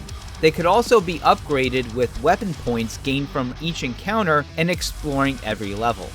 Once fully upgraded, mastery challenges opened up that, when completed, made the Slayer almost unstoppable. Praetor tokens added perks to your suit, while Argent cells permanently raised your health, ammo, and armor. And runes boosted various abilities from quick ammo collection to faster glory kills. They could be equipped to your liking and were upgraded when mastered, with each one gained from completing challenges. And while players started with just one slot, 2 more opened up as you completed more. The chainsaw and BFG received major overhauls. Each had their own ammo and could be used only 3 times. The chainsaw carved ammo out of enemies, while the BFG could clear the whole room.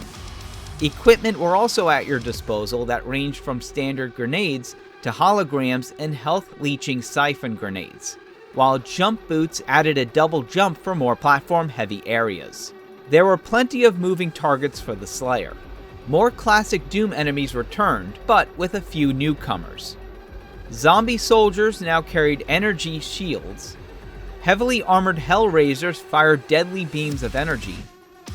Summoners teleported around spawning demons, and the Mancubus received a cyber variant. Though the gameplay was evocative of older games, taking out demons wasn't as simple.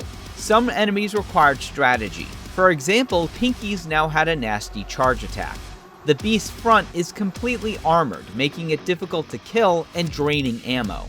However, by jumping over the Pinky during its charge, you could aim for its unprotected backside and go in for the kill. These touches not only made gameplay more frantic, but required players to switch between weapons. Relying on only one gun or standing still could result in a game over. After enough hits, enemies could get stunned, allowing the player to do a gory but satisfying glory kill. They dropped health, so shambling fodder could be kept around just in case Slayers were about to die.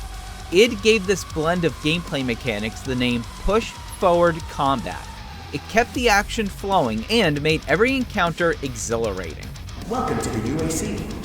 Now 221 accident-free days.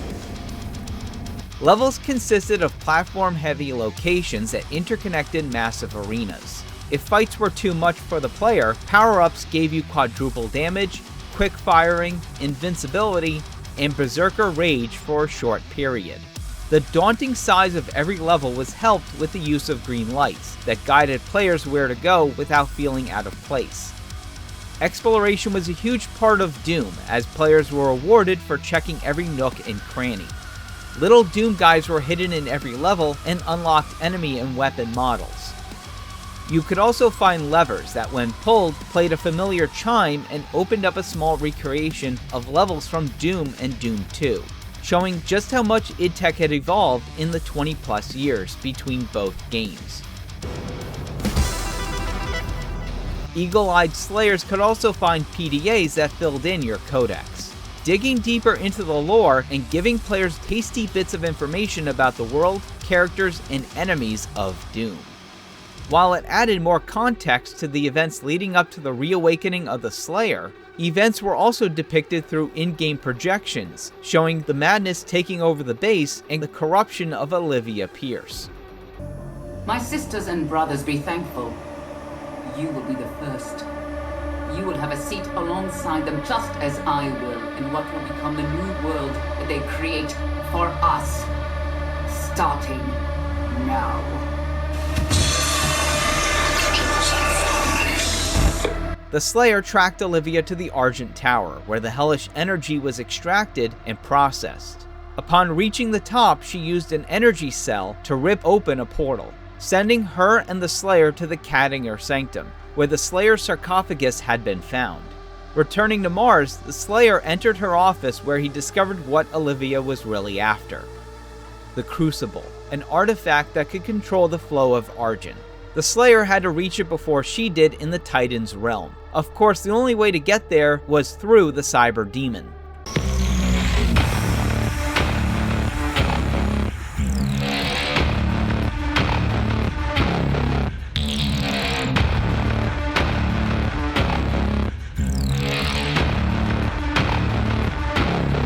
Defeating the monster generated enough energy to send him through, but the Slayer still had to defeat the twin guardians that protected it. Upon reclaiming the Crucible, the Slayer was teleported to central processing for Vega, the AI that guided players throughout the story. Shutting him down generated enough energy to send the Slayer back to Hell in Argent Denor, former homeland of the mysterious Night Sentinels, allies of the Slayer. With the Crucible, the Slayer was able to close the portals by laying to rest the souls of wraiths. But when players thought it was over, Olivia appeared only to then sink into a pool of blood and be reborn as the Spider Mastermind.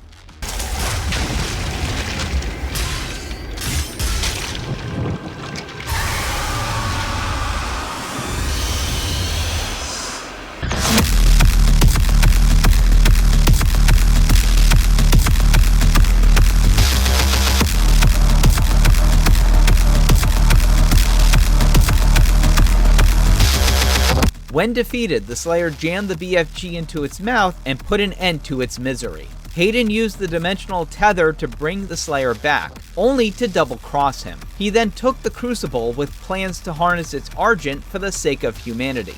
And knowing the Slayer would be a thorn in his side, he activated the tether, sending the Slayer to parts unknown. With the main campaign finished, there were other modes to play with. Multiplayer let Slayers from around the world test their skills in combat. Several modes from Classic Deathmatch to newcomers Domination, Soul Harvest, Freeze Tag, Warpath, and Clan Arena kept it from getting too stale. New map packs could be purchased, but have since been given away for free as of the 6.66 update. To continue the series' legacy of mods, the game included a map maker tool called SnapMap, giving players the ability to create and share arenas and levels. Doom was a smashing success, selling over 2 million units in just a year. It was praised for its fast-paced combat and single-player campaign. However, many felt the multiplayer and SnapMap were lacking. The game went on to win several awards, most notably for Mick Gordon's heart-pounding score. A year later, Panic Button brought Doom to the Nintendo Switch. Though SnapMap was omitted, it retained multiplayer and included motion-controlled aiming. A companion game called Doom VFR followed UAC scientist Dr. Peters at the start of the invasion. It made its debut on PC for the HTC Vive and later for the PlayStation VR. The road to 2016's Doom was long and fraught with adversity, but in the end it brought back a beloved franchise from the brink, showing that even the most troubled production can make one fine game.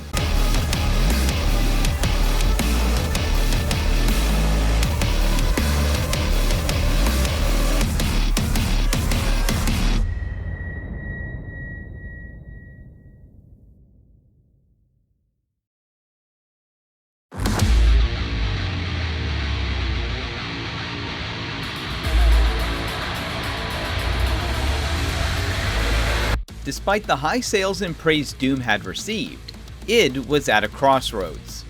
On one hand, they could extend the momentum Doom was running on with campaign DLC, while on the other was the chance to start on a full sequel. Looking at their options carefully, id chose the latter. While Doom had been a major hit, the studio took notice of criticisms aimed at its simplified and repetitive gameplay. It took it all into consideration when it came to retooling the mechanics as well as expanding the story. Since Doom 2016 had been a soft retelling of the original, this sequel would essentially cover Doom 2. Most of 2016's staff returned while id expanded by 40%. One of the problems Martin noticed with the previous game was that gameplay plateaued a third into the campaign. Players were sticking to only one or two weapons instead of playing strategically and constantly switching. The team carefully looked over the entire arsenal to balance it out while overhauling enemies to be more aggressive and with new abilities, all the while sticking to the series' classic roots. Every mission and level were carefully designed, making it a more arcade-like experience and putting a greater emphasis on platforming. For id, Doom was more akin to Super Mario Bros. Than The Last of Us. After a year of development, Doom Eternal was revealed to the public during Bethesda's press conference at E3 2018. The short teaser gave players only a glimpse at what id was planning, with gameplay not being revealed until QuakeCon 2 months later. id would stay quiet on the game until the following E3, when they revealed details on multiplayer, its collector's edition, and a launch date of November 22nd. However, a month before launch, id announced it would be delayed until the following spring. The reason was due to Bethesda not wanting a repeat of Fallout 76's disastrous launch. As an apology, Doom 64 was pushed back and offered as a free pre-order bonus. Doom Eternal launched on March 20th, 2020 for PC, Xbox One, PlayStation 4, and Google Stadia. It was available in a deluxe and collector's edition. Both included a digital pack containing a Year 1 pass, demonic Slayer skin, and classic weapons sound pack. Only the collector's edition included a steelbook case, lore book, lithograph, cassette tape containing soundtracks for Doom 2016 and Eternal, and a wearable replica of the Slayer's helmet. Against all the evil that hell can conjure, all the wickedness that mankind can produce, we will send unto them only you. Rip and tear until it is done.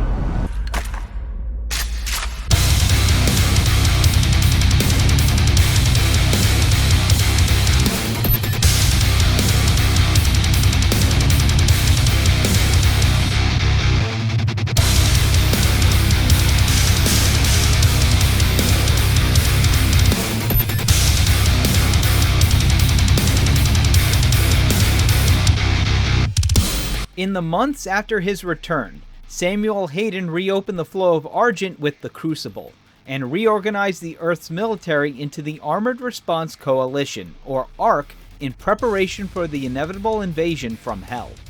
But their endeavor was fruitless, as the demons were able to kill or possess 60% of the population.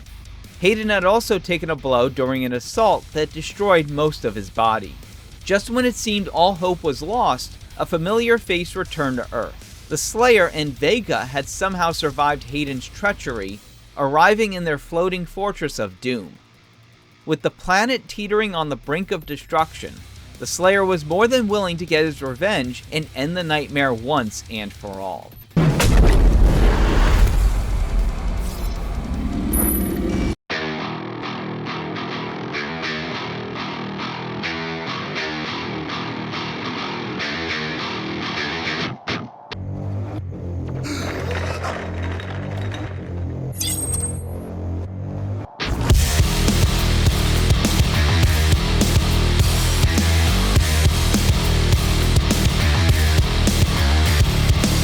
The gameplay basics from 2016 were there, but had been greatly expanded.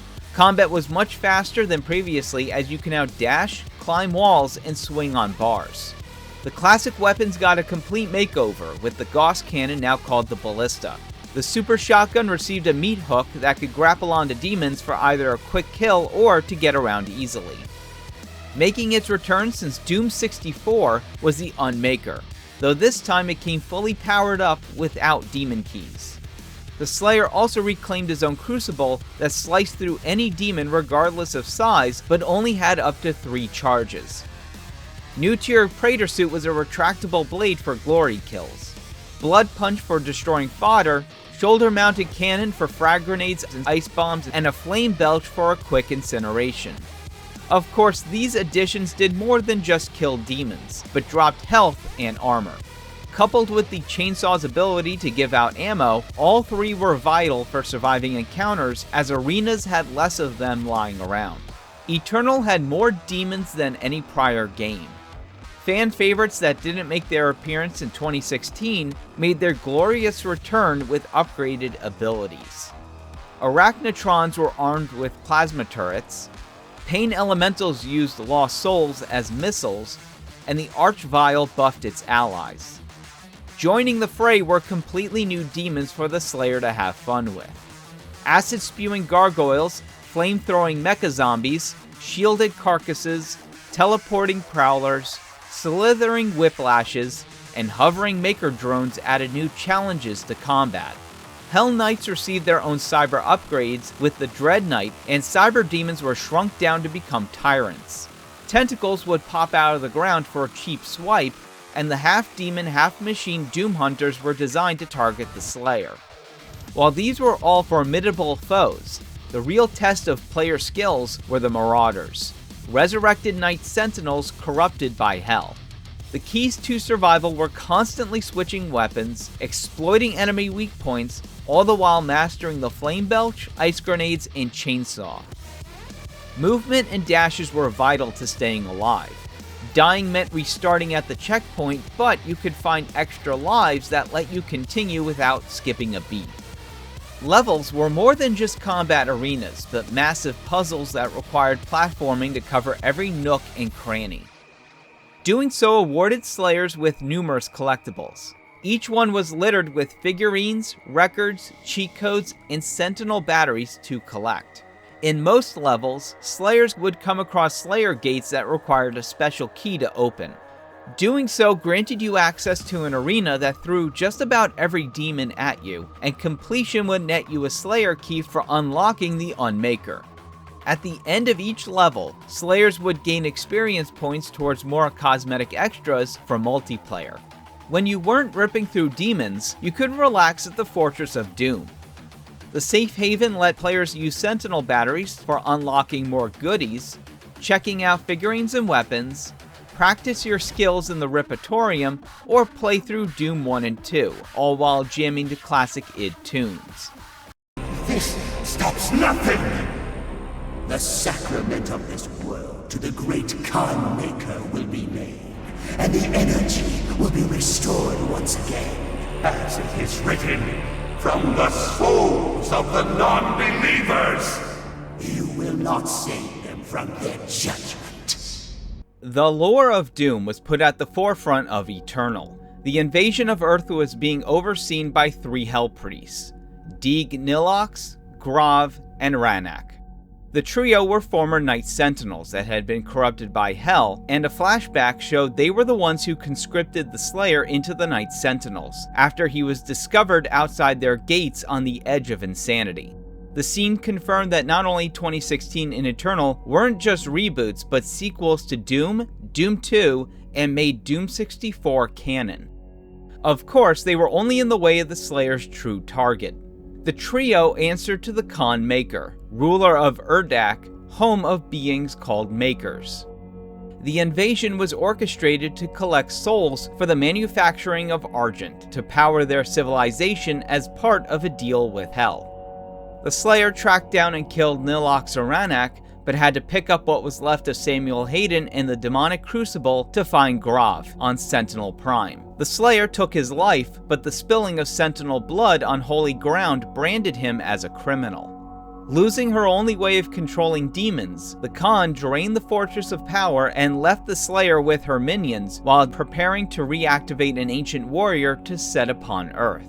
Of course, killing the Slayer is no easy task, as he survived and used the demonic crucible to power the station. To end the invasion, the Slayer needed to regain his own crucible left in the ruins of Terras Nabad, and enter Urdak through Necroval, the center of Argent production. Upon reaching the Heavenly City, the Slayer disrupted their ceremony to reawaken and control their warrior, the Icon of Sin. Unfortunately, he was unable to stop it, but gained the opportunity to face off against the Khan herself. Once defeated, the Slayer left to face the Icon before it destroyed the planet.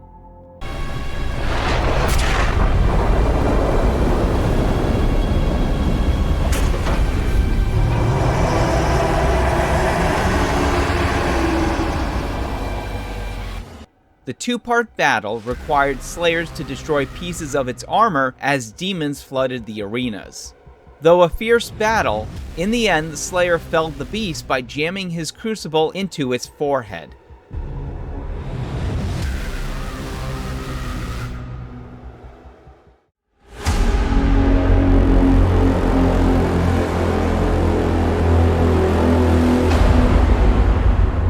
Of course, the story didn't end there.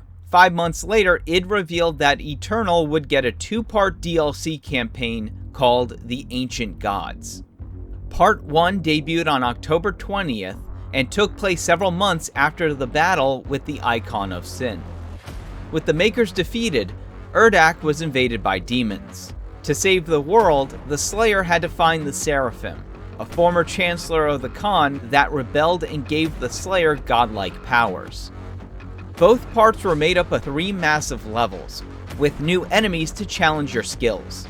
Spirits possess demons to give them a boost in speed and power. They could only be defeated once an enemy was killed, making them vulnerable to the plasma rifle's microwave beam. Turrets popped out with rapid-fire bolts of energy. Makers corrupted by Hell were given a blood-red makeover and a powerful energy shield that deflected all shots, while Whiplashes had invisible variants. Unleashing the Seraphim revealed that Hayden was actually his alter ego, created to find and watch over the Slayer to serve the Father, a figure the Makers worshipped as the creator of all life. To save Urdak, the Slayer went to the Blood Swamps to complete 3 challenges that opened the way to Ingmor's Sanctum, and retrieve the Father's life sphere. In true Slayer fashion, he destroyed the Fathers and grabbed the one belonging to the Dark Lord, the ruler of Hell, with intentions of giving him physical form. Doing so would make him susceptible to death, wiping out every demon in existence. The Slayer then headed to Urdak, where he faced off against the Seraphim, now corrupted by Hell. With nothing in his way, the Slayer took the life sphere to the Luminarium, giving the Dark Lord new flesh.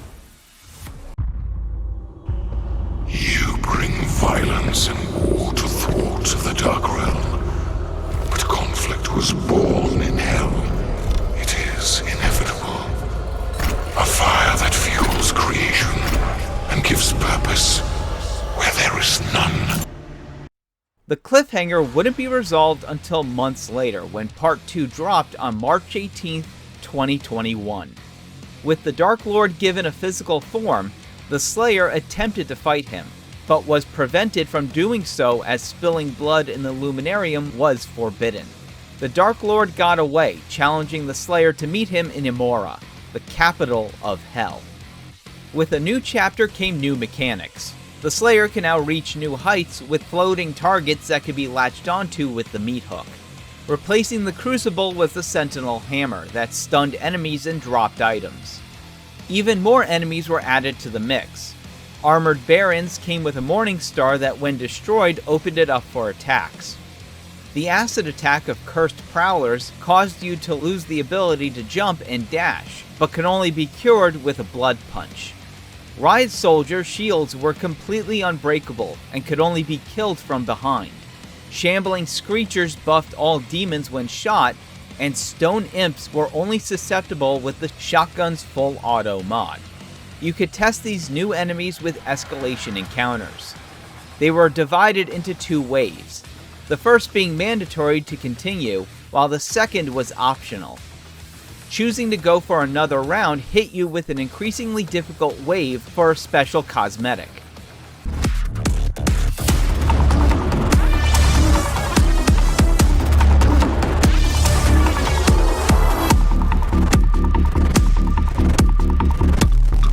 The only way the Slayer could reach Imora required a massive amount of energy to open a portal with a Wraith Crystal that could only be found in the World Spear on the uncorrupted side of Argent Denor.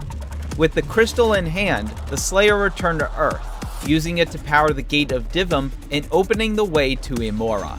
Once there, the Slayer found himself outside the city gates.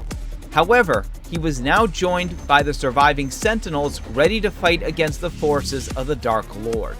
Breaking through the wall and taking the fight into the city itself, the Slayer eventually made his way to the Inner Sanctum where the Dark Lord was waiting.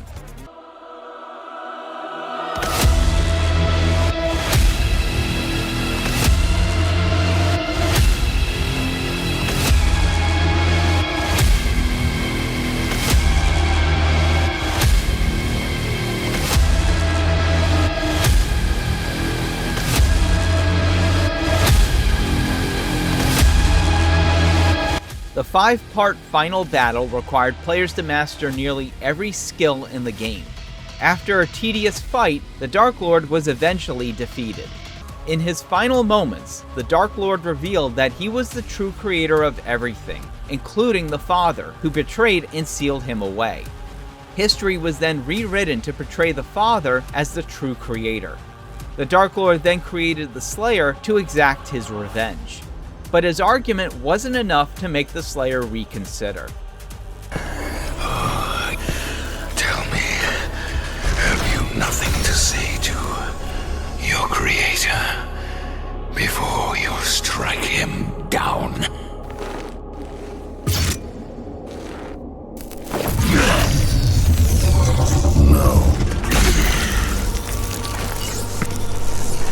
Upon the Dark Lord's death, every demon vanished in an instant. But the Slayer fainted and was sealed away in a sarcophagus in hope that he would never be needed again.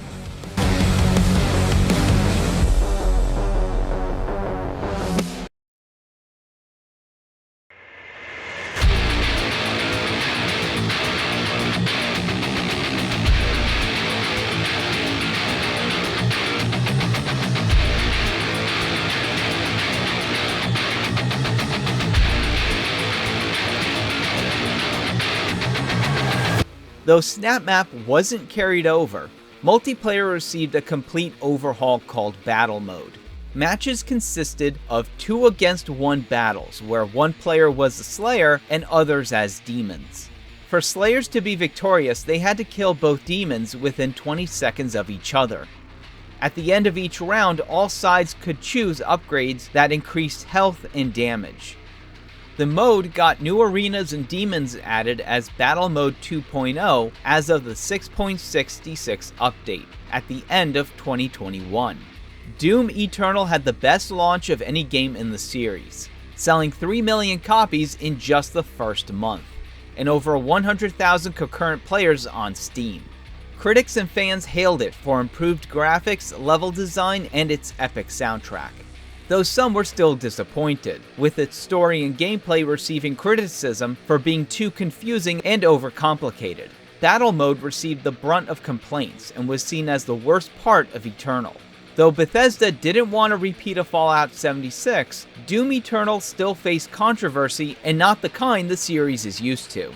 Claims of developer crunch, an update that installed de novo, and in-game items being sold as microtransactions drew criticism, but the biggest one involved the soundtrack itself. Initially, a digital soundtrack was made available with the Collector's Edition. 9 days before launch, Bethesda announced the digital soundtrack included with the Collector's Edition would be delayed. When it finally came out, fans noticed the sound quality was far lower when compared to 2016's soundtrack. Mick Gordon claimed on Twitter that he wasn't responsible and criticized the final mix. In response to the criticism, Marty Stratton posted an open letter on the Doom subreddit that put blame on Gordon. Though he hadn't been contacted about a separate soundtrack release until January of 2020, he didn't make the March deadline and was given an extra 6 weeks to send in his work. Of the 59-piece official soundtrack, only 12 were mixed by Gordon. The rest were handled by id's audio engineer Chad Mossholder using in-game music and tracks sent in by Gordon. Unfortunately, both Mossholder and Gordon were inundated with harassment by angry fans, which Stratton condemned. 2 years later, Gordon responded with a Medium post lambasting Stratton's letter for ruining his reputation. When id announced the soundtrack at E3 2019, it was not part of his contract. His post included emails and documents that painted development as far more chaotic than previously believed. They showed evidence of unprofessional behavior, strict schedules, little creative control, unpaid work, and violations of his contract. Originally, Gordon had tried to settle the issue quietly, but with his reputation on the line, felt it was a better option to open up about it publicly. id responded 2 days later, rejecting the claims and siding with Stratton. The split resulted in 2 composers being hired for the Ancient Gods DLC. Andrew Hultschult, who previously had done the soundtrack for Dusk, and David Levy, known for his work on the series Red vs. Blue. Despite its many issues, Doom Eternal hasn't slowed down and is continuing to receive updates and cosmetics, showing that some games last a lifetime, but Doom is eternal.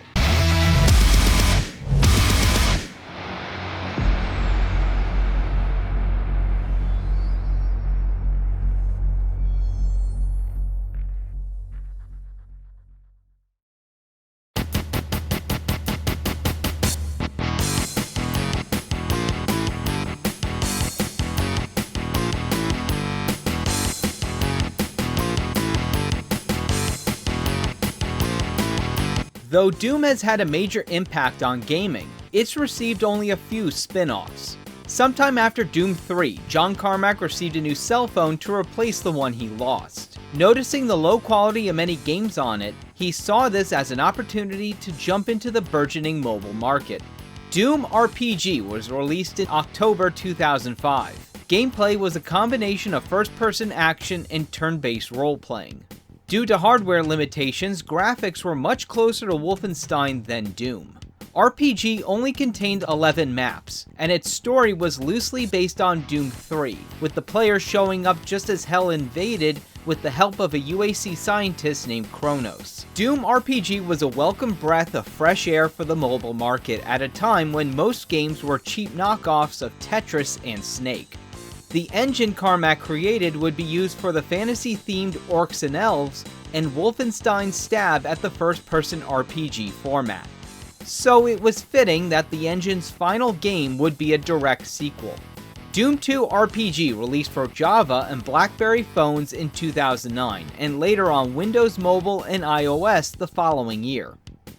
Gameplay remained the same, but now you had control over 3 characters: Major Kira Morgan, Scientist Dr. Riley O'Connor, and Sergeant Stan Blazkowicz.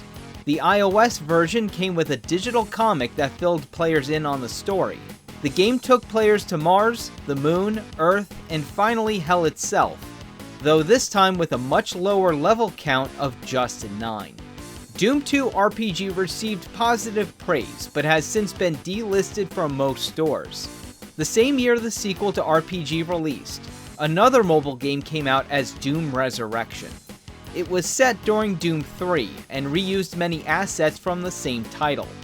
The story later served as the basis for the lost missions in Doom 3 BFG. Resurrection was delisted from the App Store many moons ago, and is now considered lost media, only existing in the form of trailers and gameplay footage. A new Doom game wouldn't be released on mobile platforms until 13 years later. Mighty Doom launched for iOS and Android on March 22, 2023.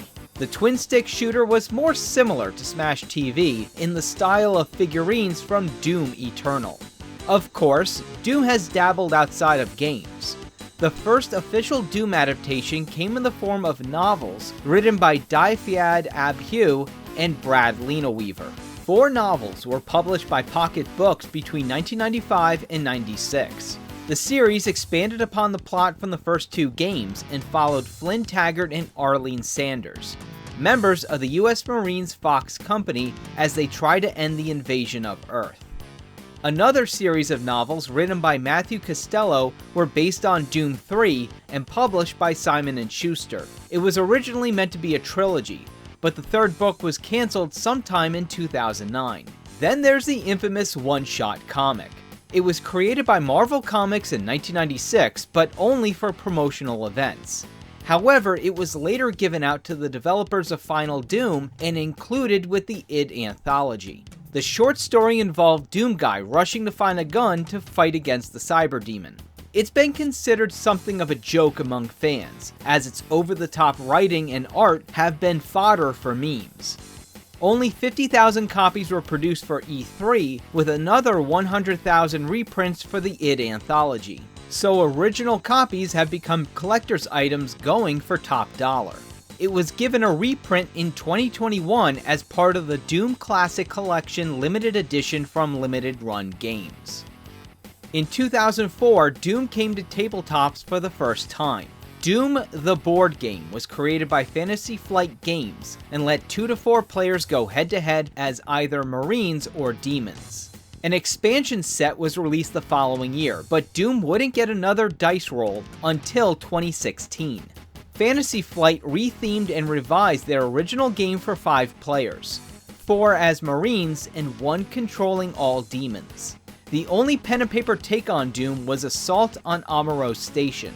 Created to promote Doom Eternal, the one-shot was based on Dungeons & Dragons 5th edition, and performed live on Twitch by Critical Role. Each player took on the role of a demon invading the titular Ark base, with the goal of assassinating Samuel Hayden. The Critical Role session was played by Anjali Bhimani as the Pain Elemental, Sam Riegel as the Archvile, Jasmine Bullar as the Revenant, Laura Bailey as the Mancubus, and Taliesin Jaffe as the Marauder. Darren DePaul reprised his role as the voice of Samuel Hayden, and Matthew Mercer served as DM. As the campaign progressed, the Slayer would enter the base, and players would have to face him. Even if the party was successful in destroying Hayden's body, the base blew up, taking them out and setting up the events of Doom Eternal. The campaign was made freely available as a downloadable PDF for anyone who wanted to take a stab at it.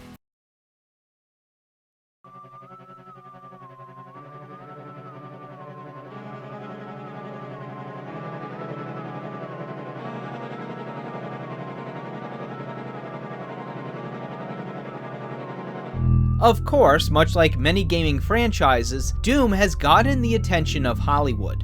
Word of a Doom movie was broken in 1995 by PC Games magazine.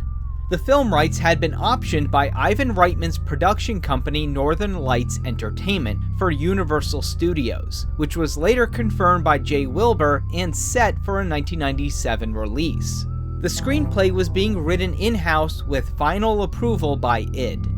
When the rights lapsed and passed on to TriStar, rumors began to spread of a troubled production and the script switching from an adaptation of the novels to a completely original screenplay. Soon after, creature designer Vincent Guastini posted sketches and photos from the failed production. Around the same time, producers Mo Lospinoso and Todd McFarlane stepped in to save the project, but it would be dropped in 1999 in response to the Columbine High School massacre. id had also felt the scripts were of poor quality, with Carmack characterizing them between horrible and mediocre. It appeared that would be the end, but a second chance would come about as the buzz surrounding Doom 3 was growing. Producers Lorenzo Di Bonaventura and John Wells resurrected the project at Warner Brothers, but when production didn't start after 15 months, the duo moved it to Universal. Enda McCallion was set to direct, but dropped out of the project. Instead, cinematographer Andrzej Bartkowiak signed on as director with a screenplay by David Callahan. After 10 years of development hell, Doom finally made it to the silver screen on October 21st, 2005.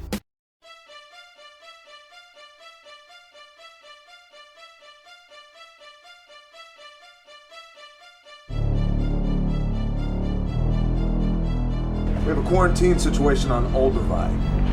UAC has shut down the lab, men. We need to go up there, locate the team, eliminate the threat, and secure the facility. Set on the Olduvai research facility on Mars, the film followed a squad of Marines sent in after Earth received a distress message. The main cast included Carl Urban, that's not what Goldeneye shot at in genetics, Dwayne "The Rock" Johnson, Semper Fi, motherfucker, and Rosamund Pike. I told you, it's an archaeological research center. The setting was loosely based around Doom 3, with appearances of weapons and enemies like the Chainsaw, BFG, Imps, and Hell Knights. However, the plot took a radical departure from the games, as demons were genetically altered humans, with Hell receiving a passing reference to the conditions on Mars. If he perfected xenogenesis... Christ, don't you get it? It's this place, it's hell, it always was.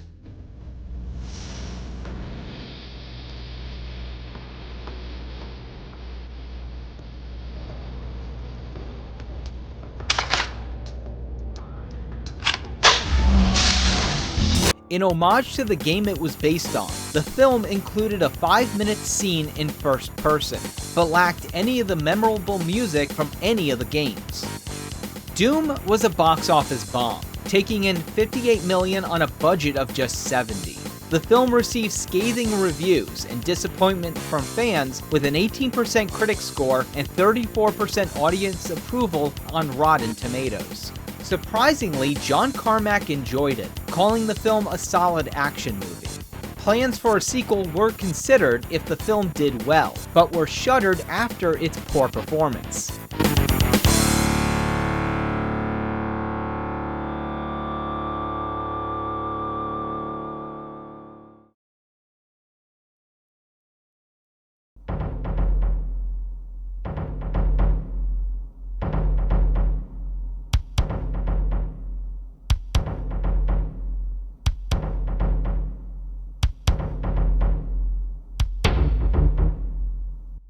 Universal wouldn't entertain the thought of another movie until 10 years later, when director Tony Giglio pitched his idea. At first, Universal was apprehensive after the previous film's disappointing box office run, and what they viewed as low interest in the series.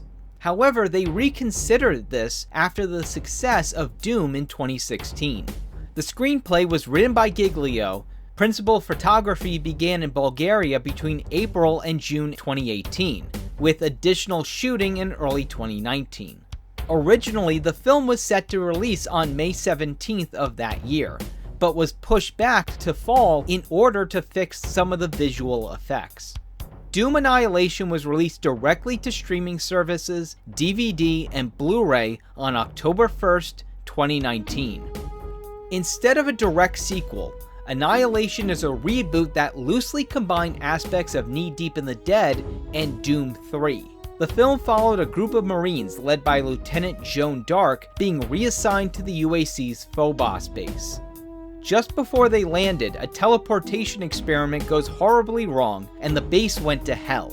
Upon getting inside, the Marines discovered that the base was crawling in zombies and only had 90 minutes of reserve power, and once that was gone, so was their oxygen.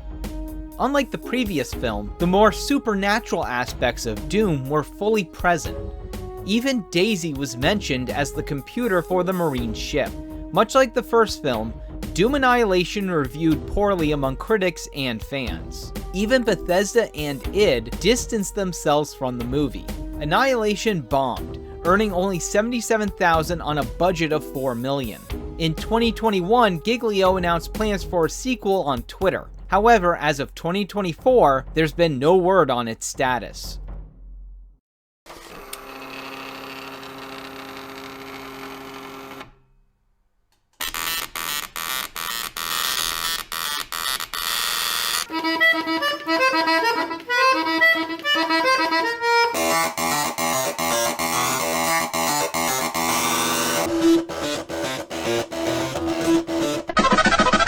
Outside of official spin-offs and adaptations, Doom has been parodied and referenced throughout pop culture. Got it. You guys want to play Doom? Appearing in TV shows such as ER and Family Guy. Even other games have given nods to Doom.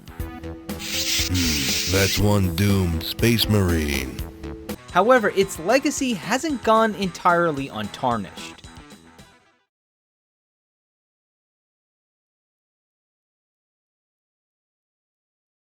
From the moment it was released, Doom became the poster child for everything wrong with video games. Politicians, parent groups, and religious leaders have accused Doom of promoting violence and Satanism. Unfortunately, those claims would lead to Doom being blamed for acts of violence. In 1999, a $130 million lawsuit was filed against several companies, including id. The suit was brought against them by infamous lawyer Jack Thompson on behalf of parents whose children were victims of the 1997 Heath High School shooting. Thompson accused movies and games, including Doom and Quake, of influencing Michael Carneal to kill 3 students and injure 5 at his high school in West Paducah, Kentucky. The case was dismissed in 2002 by the 6th U.S. Court of Appeals, though it wouldn't be the only time such an accusation happened. We were getting word that Leewood Elementary School is locked down. Yeah. If you were just joining us, 2 young men apparently dressed in long black trench coats opened fire about an hour and a half ago at a high school just outside of Denver in Littleton, Colorado. On the morning of April 20th, 1999, Eric Harris and Dylan Klebold walked into their high school in Columbine, Colorado, and murdered 12 students, 1 teacher, and injured 24 before taking their own lives. At the time, it was the deadliest school shooting in American history. During the police investigation, it was discovered that the shooters were avid players of Doom. Harris was also a fan of the novels, and a map maker who hosted several of his WODs on his AOL page. The two had also referenced Doom when planning the massacre. When news of their connection with the game came to light, many zeroed in on Doom being the culprit. rumors began to spread of the two training for the massacre using a recreation of the school in Doom. These rumors appear to have some validation, as the FBI report included testimony from student David Proctor. He claimed to have played Doom with the two, and in the months before the assault, Harris told him and another student, Scott Carpenter, about the WAD. Though he never actually saw the map, Proctor assumed it had players in the role of a SWAT officer saving the school from terrorists. Despite this claim, no such level has ever surfaced. It's unclear how many WADs Harris made, as AOL shut down his site after news of the massacre broke. Only 6 were preserved, 5 of which are deathmatch levels. The 6th was a single-player map called UAC Labs. The end screen and README files listed others such as Techout, Assault, Outdoors, Thrasher, Real Death, Real Doom, and Tier. Harris encouraged players to email him about Real Doom and described Tier as his life's work. Many have speculated that Real Doom might be the infamous map in question. However, we'll never know until it surfaces. Though they were avid fans of Doom, neither Harris or Klebold were members of the Doom community, as their activities were virtually unknown until after the massacre. It ended up sparking a national debate about violent video games and Doom. Members of the fan site Doomworld participated in talks on the subject, including then-member Scott Cover, defending Doom at a round table with President Bill Clinton on Good Morning America. Years later, several game publishers, including id, were sued by the family of teacher David Sanders on the behalf of other victims' families. The plaintiffs demanded $5 billion in damages, but the case was dismissed in 2002. The surviving Harris levels can be found on various sites, but are some of the few that were excluded from the id Games archive. UAC Labs was listed by Doomworld as one of the 10 most infamous WADs. What's striking about the level in question is how well it's made despite the deranged mind of its creator. It's a sad reminder of the lives lost that day, and what could have been if Harris and Klebold hadn't chosen to commit an act of pure evil. Despite these dark moments in the series' history, they haven't completely overshadowed the legacy of Doom. The series has continued to be revered, not just for its gameplay and multiplayer, but also for its massively supportive fanbase. What started on bulletin boards have moved on to dedicated forums and social media. Since 1998, Doomworld has remained the largest and most popular gathering of Doomers with over 40,000 registered members. New mods have been made available since 1994 and are regularly added to Doomworld's archive every week. Of course, not every mod is just a level, but new music and sprites. Some go far beyond Doom with total conversions that swap out assets for something completely new. The earliest known fan WAD dates back to early March 1994 with Orage WAD by Jeffrey Bird. Though it only consisted of just 2 rooms and a few enemies, it was a pioneering step for Doom modding. It would be impossible to go over every mod, but here's a few choice selections.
Of course, you can also hit up Doom World to find the best WODs. The site has played host of the Kako Awards every year since its founding to honor the best of the Doom community. Even mods that came out before the site was established have been honored as the 100 best mods. However, not every mod is well received. To celebrate Doom's 10th anniversary, Doom World put together a list of the 10 most infamous WODs. It includes some we've already gone over, such as Evolution and UAC Labs, but the rest are some of the most memorable for all the wrong reasons. Nuts is one hell of a benchmark test that consists of 2 giant rooms filled with over 10,000 demons. WoW is only one room with a small pit and a cyber demon. It was the creation of Paul Thrussell when he was only 10 years old, wanting to see something he made being shared on the internet. The Sky May Be is a strange one that's as difficult as it is to look at. Gothic 99 seems functional on a modern PC, but it ran like molasses in the late 90s. The less said about Imp Encounter, the better. Mockery was a deliberately poorly made map to show modders what not to do. Sleege isn't a WOD, but a random level generator some users tried passing off as their own, and the second episode of More Death has been in development hell since 1997. Though most WODs are now over 20 years old, all WODs new and old are still capturing people's attention. The Doom comic inspired Brutal Doom by Sergeant Mark IV, upping the violence to levels never seen before. Lilith.pk3 by Anotak is a psychedelic trip in Doom form. Last year, gamers became fascinated with a mod called My House by Steve Nelson for its deep story and is considered one of the best horror games of 2023. Even Romero has developed his own mods, such as his unofficial 5th episode called Sigil, and its sequel released on December 10th of last year, the exact 30th anniversary of Doom. In 2022, he released One Humanity, a level sold with the proceeds going to the Red Cross and UN General Emergency Response Fund for humanitarian efforts in Ukraine during its invasion by Russia. Even major corporations such as General Mills have gotten into Doom modding. In 1996, a total conversion called Chex Quest was given away in boxes of Chex cereal. Children took the role of the Chex Warrior in his fight against the Flemoids. Only instead of shotguns, the PG version offered weapons called Zorchers that teleported enemies to their home dimension. It was far more family-friendly than most Doom mods, but it offered kids their own shooter when most were being made with teenagers and adults in mind. Chex Quest has become something of a cult classic, receiving 2 sequels, an HD remake, a digital comic book, and several advertising awards. Doom has been instrumental in more than just modding. Though speedrunning and competitions date back to the 80s, Doom gave them a boost thanks to its ability to record and play back gameplay.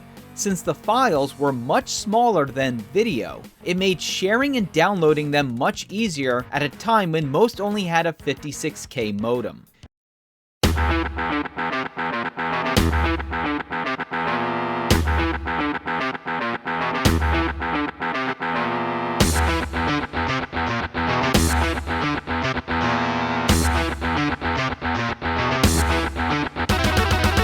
It's hard to describe just how much of an impact Doom has had on gaming. It not only popularized the first-person shooter, but established network multiplayer as an industry standard, and is responsible for nearly every PC game having a modding community. After Doom launched, it became necessary to have a powerful gaming rig, and upgrading it for the latest games. Though the Slayer was put on ice, it's not entirely the end of Doom. After Ancient Gods Part 2, Hugo Martin hinted that there were new stories to tell. During Microsoft's legal issues with the FTC during their purchase of Activision Blizzard, leaked documents showed their plans for the future of Xbox, including a game listed as Doom Year Zero.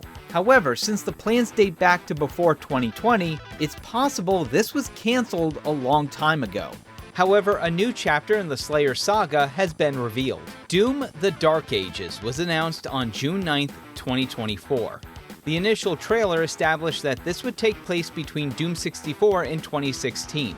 It was released on May 15th, 2025 for Windows, PlayStation 5, and Xbox Series X. What started as a studio founded by 4 guys has grown to over 200 strong. Of the original staff, Kevin Cloud and Donna Jackson are the only 2 that remain. Even if Doom goes on hiatus, players of all ages have decades worth of fan mods to keep them slaying. But when the time comes for Hell to attempt another invasion of Earth, slayers from around the world will be ready with shotguns and chainsaws in hand to rip and tear.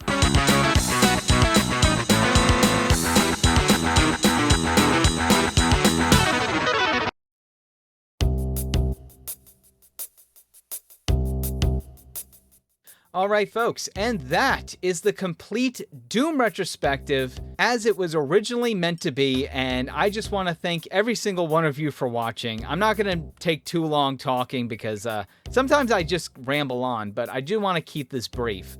I have about 2 more retrospectives planned for this year, one in August and the other in October. The first being a regular retrospective, but the other one is going to be a little bit more history focused. It's not going to be covering any specific game. I wanted to do a Metal Slug retrospective addendum on tactics, but I decided not to because if I do, I'm probably going to get hit with burnout again, and I don't want to do that. So let's just keep it brief, 2 retrospectives for the rest of the year, and that's going to be it. This one has been a long time coming. I wanted to do it last year, but then they announced Dark Ages, and I had other stuff to do, so I pushed it off to whenever Dark Ages comes out. Though you probably noticed that I took the extra time to completely re-edit Part 1. And of course, fix things that people had brought up. Yes, I fixed the Super Shotgun. That was one of the biggest complaints I got about Part 1, and it's been fixed. So, with that being said, I want to thank you all for watching. I'll see you in the next retrospective, and remember to keep gaming.